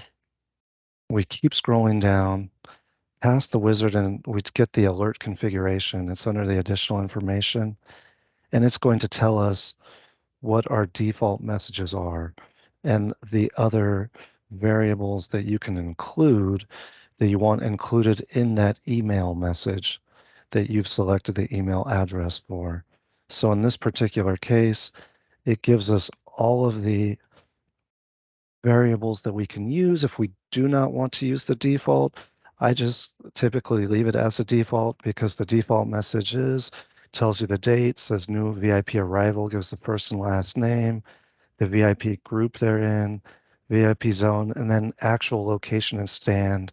So it would be that slot machine bank and stand, or that table game and seat. And then we have a second one, and that would be also featured in this functionality is if that alert hasn't been responded or acknowledged, it can then scroll to the next priority person on your list for that alert that you can set up through our alerts tab here. Currently, we have priority 1, entire casino floor. It's going to marketing.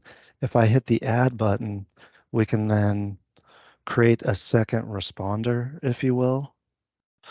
Let me do entire casino floor again. We have priority 2. We will want to put a timeout. This is where we can say, okay, 10 minutes. The alert hasn't been acknowledged. It's going to then email, exec host.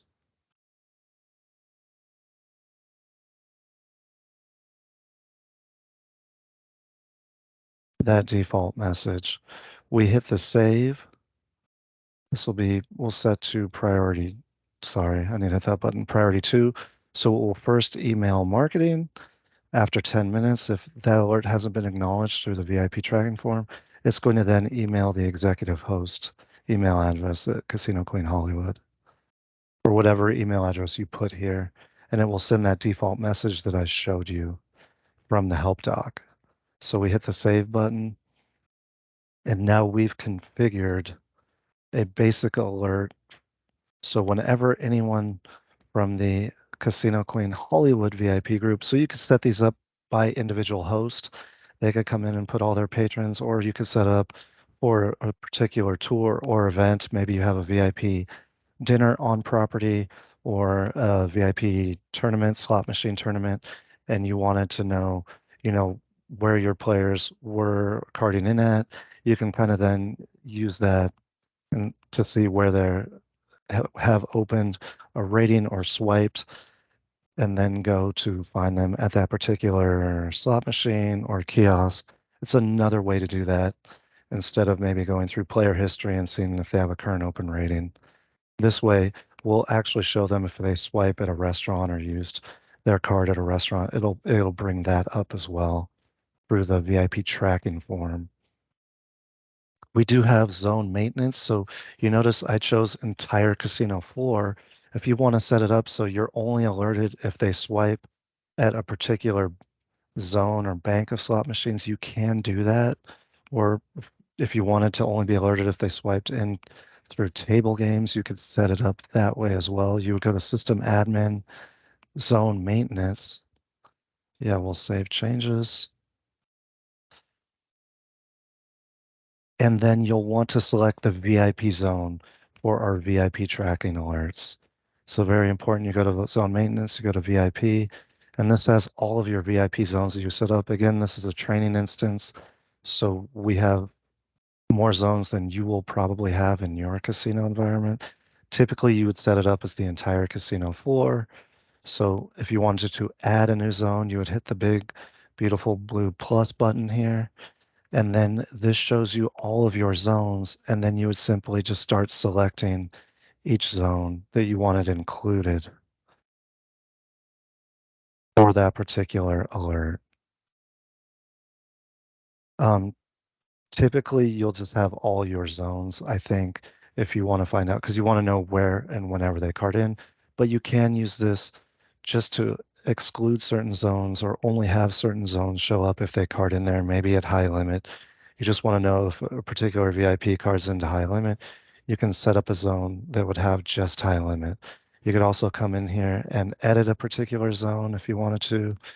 If you didn't want this to say advantage zone and maybe you wanted it to just say high limit, you could edit this that way. We'll just say high limit 2, so there is no duplicate record. And now we changed it to the high limit 2 zone. and it says who modified when last modified. If you wanted to delete a VIP zone, you would hit the red trash can icon. So this is where you go to edit your zones for the VIP tracking alert. And again, it's some admin zone, maintenance, VIP zone. One other thing you can edit and configure were those notes, those pre-configured notes when you are acknowledging and completing the VIP tracking alerts. We have VIP notes set up. And I don't know if you remember, we had the host note 1 that we used, and that said patron requested to change host. You could come in here to edit that note if you wanted to. I can just hit backspace a few times. Maybe we'll say host. I tab, I would hit save, and that would update that particular note. If you want to create a new note, you would have to hit insert on your keyboard. Let's see if I can get that to work on my particular case. So you would need a unique ID number. If we go down here, we see all these notes. Let's try and use 101. Our note description could be Alex's patrons, and then it would be Alex successfully greeted patron at machine. And again, you'll see the line is in green. That means when we hit the save button, it's going to add that record to the form. We see the record updated in the bottom. And now next time when we go to complete a VIP tracking alert through our VIP tracking form, we can click on Bruce Wayne. We first click acknowledge, see the status has changed. Now when we go to note type, Alex's patron is there at the bottom. Alex successfully greeted patron at machine. And that's how we can then use those auto notes to make acknowledging and completing these transactions happen faster with our pre-configured notes. So that's the specific VIP tracking functionality that you have that you can use with your VIP groups. Were there any questions on any of this VIP tracking feature and functionality in VIP groups? If not, we're going to continue on with patron hosts. Since we're talking about VIPs and hosts, we're going to human resources, patron hosts. And this is where we have that list. I don't know if you remember from the patron maintenance form. I can quickly show you again. I'm going to say no. When we wanted to individually assign a host to a particular player, we had Tony Stark. We have this list of all of our hosts. This is where we go to create the host that will appear on this list. We go to Human Resources Patron Hosts.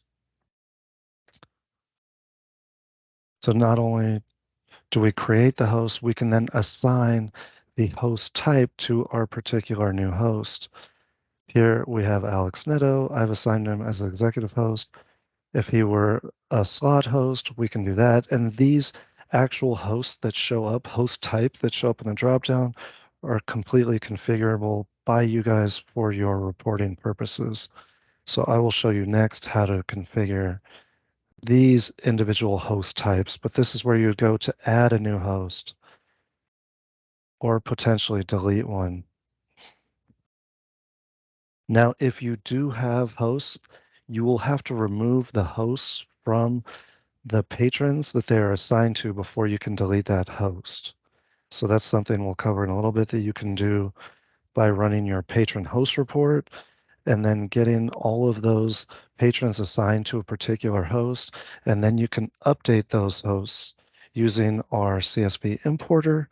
And then you can then reassign to a new host if you have a patron or if you have a casino host that then leaves your property and moves on in their career or whatnot. So you can do that, but you would first need to reassign all of the guests that all the patrons that host has been assigned to. But this form allows you to create new hosts, and then once a patron has no, or once a host has no patrons assigned to them, would allow you to delete that particular host record, and then also allows you to assign a host type for your record keeping and reporting purposes. Any questions on adding or deleting hosts? To add, you would hit the insert button on your keyboard, and then you would select the game site. You would then put in that host's name. We'll do Alex N. Neto. And we'll say he is a slot host. And then we hit the save button. And it's going to update that record, give a record ID, and let us know. If we wanted to delete, I would then highlight and then hit the delete button. And then I could save. Since I haven't attached any patron records, I can delete that Alex Neto that I just created. When there are patron records attached to an individual host, it becomes a little more complicated. You have to do a little more legwork to then unlink that host to the patron accounts. But we do have a handy dandy report, the patron host report, and the CSV importer to allow you to do that relatively quickly. Once we have our hosts, let me show you how to set up the host type. So that's in System Admin Host Type Setup. And you saw all those. This has that list for us. So if we wanted to edit, we can select the line, hit the pencil, and then we can edit that.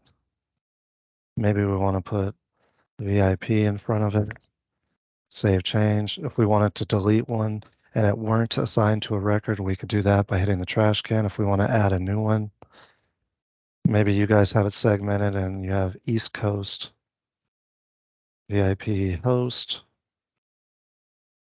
You can do so and add that line, and now you can assign that. And this is primarily for your reporting and record keeping, but very easy to do. And then you would go back to the patron's host form and you can change their host type that we've just added.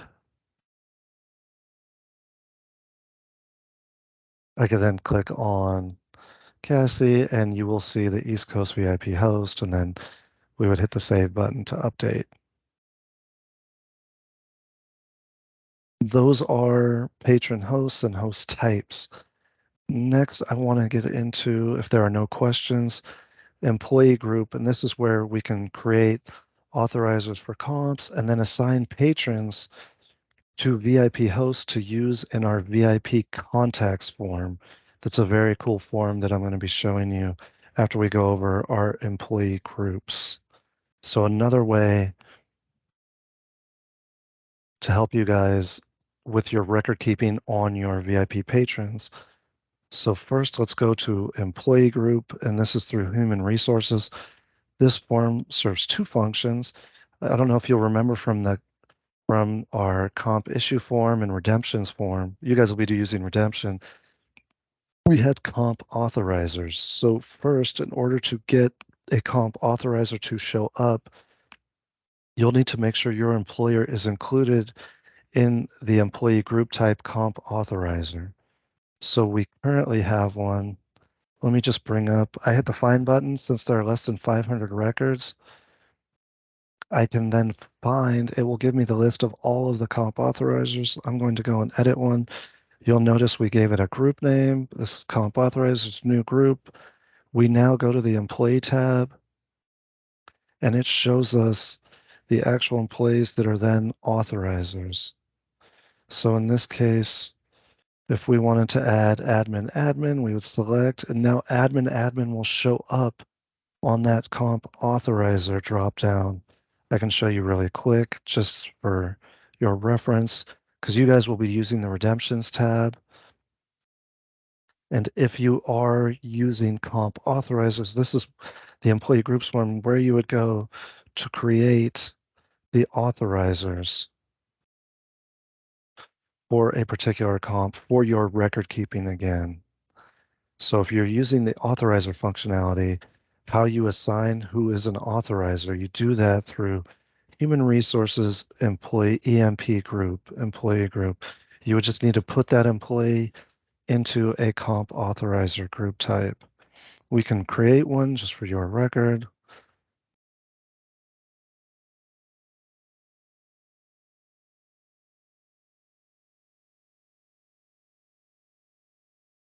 I'm going to copy and paste into the description. Now we would go to the employees. It's going to list all of our employees. We're going to make training admin a comp authorizer. We hit the save button. So this is how you select who will be available and who will show up in that dropdown for the comp authorizer for when you issue your comps.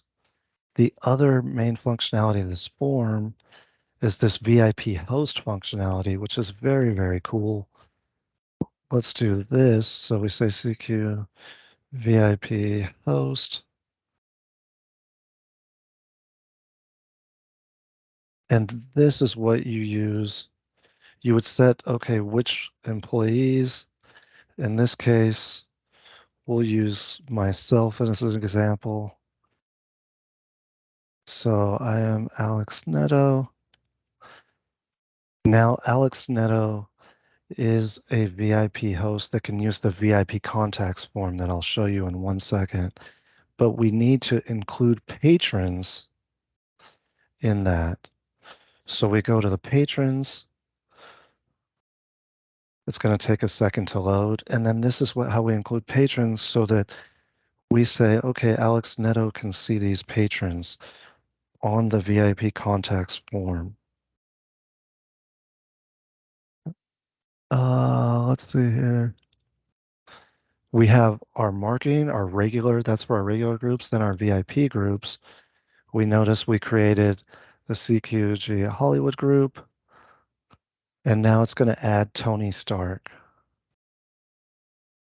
So I don't want to exclude, I want him actually added so that I can see him through the VIP contacts form.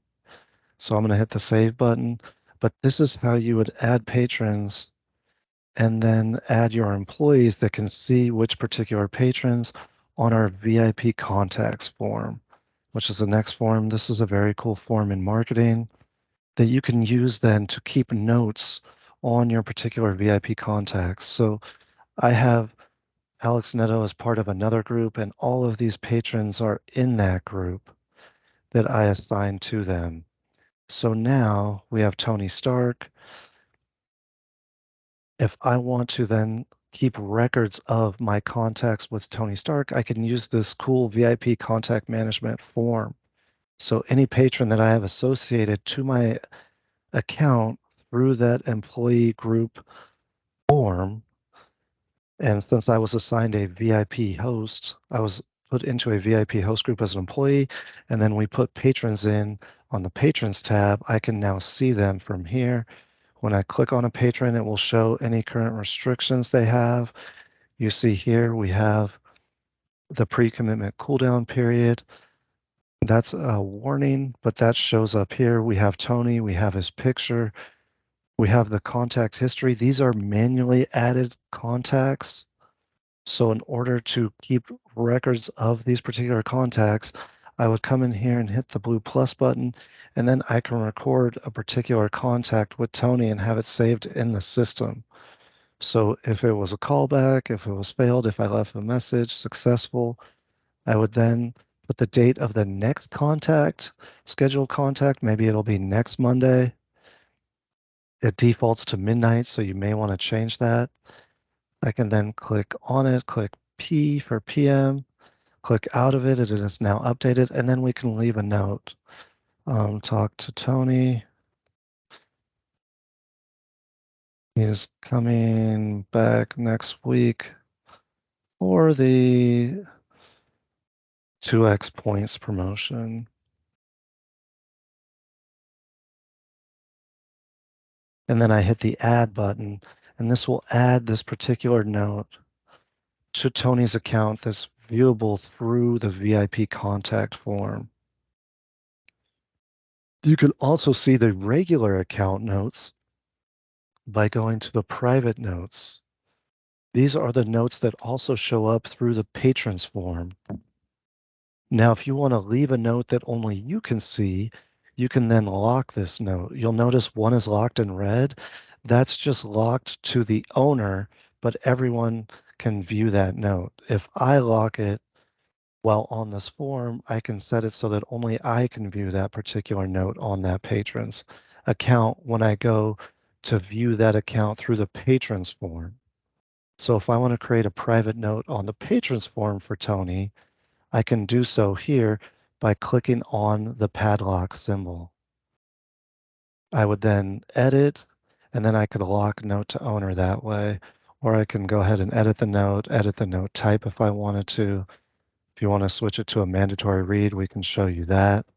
So now I've made this a mandatory read note. So when we go over to Tony's regular account, we go to patron tracking patrons.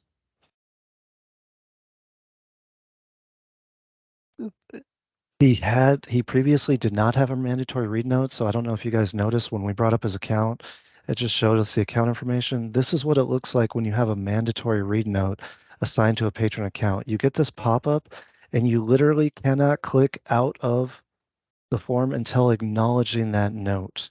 So that's the power of the mandatory read note. So I've read it and I click the OK, and now I can actually then navigate around in the form. I could go to the notes. I can see that mandatory read. I can change it back to a finance note and hit the save button. But you'll notice we have 4 notes here. That this is a cool dude note was my private note from the VIP contacts form. If any other user logs in, they will not see this note when they go to the note tab. They will just see the other 3 notes. Another test, patron credit suspended. So again, very cool feature of the VIP contacts form is you see all of your patrons. You can see the last time you attempted to contact them, their last contact, their next contact. You could go straight to accessing their trips. Trips is the next form that we're going to talk about after the break that you would then use to view patrons' play and trip history organized with very important data and information. I can show you that really quickly. Let's go back to Tony. You'll see here that we have our last attempt. It was successful. Last contact, next contact date that we put in. If we wanted to look at a particular trip, we click on the airplane with the semicircular arrow over it. And now this puts in Tony's patron ID. We would hit that search button. Oh, he has a lot of records. So let's say, in the last 30, search. Okay, let's go back. Let's try it for Aang. In this particular case, we can see Aang's last 2 trips, and we have all of this wonderful information where you can see the trip start date, end date, total days, total expenses, actual profits. Danielle is going to be deep diving into that and the trips, how you define a trip, period. Other functionality you can use if you want to sort by last contact or next contact, you can do so. So you can now sort all of your patrons that you have associated with you as a VIP host and see whom you need to contact next and then go through. So this helps you organize your patron management for your VIP hosts. And then you can quickly access their trips through this. You can also sort with this tab so you can see overall the last 30 days. This is a quick view of a patron's trip information. We have these defaults set up so you can see their actual trips in the last 30 days from 30 to 60 days ago, so on and so forth, down to their lifetime information. And I'll show you the last 6 trips. If you have max trips set to 6, it's going to show you the most recent 6 trips in this time period. So this shows us the last 6 trips for, in this case, it was, I believe, Harry Potter. Let me click on that again. Yes, and we see that Harry actually has only had 3 trips so far, And this is the Theo win, Theo profits, actual win, and actual win loss. This is to the patron. Actual profits are from the casino. What should we have won? And what should our actual profits be? It will actually subtract out, which is kind of nice, the reinvestment. So any points earned and the dollar value for those points would get subtracted out in these numbers. So you guys can kind of have a better view of that particular patron and reinvestment going for that patron and your actual net profit on that particular patron.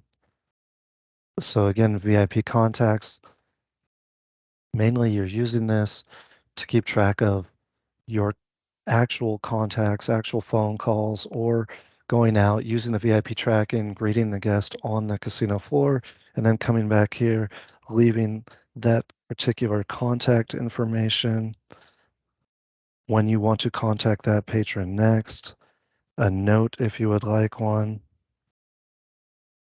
and then saving that here in the database so you can recall it later. And then you have the ability to add private notes locked to your particular user so that when you bring up the patron account through the regular patrons form, you can see additional private notes that you put on that patron. You even have the contacts tab if you wanted to edit this and change the priority or add another additional contact. You can, if you wanted to add a phone number or email address to a particular patron account, you can do that from this form, and you can update a particular contact from this form as well. So this is the VIP contacts form. Again, how you add a patron to that, you would have to go to Human Resources, Employee Group, and you'd have to make sure that you put your VIP host into a VIP host group.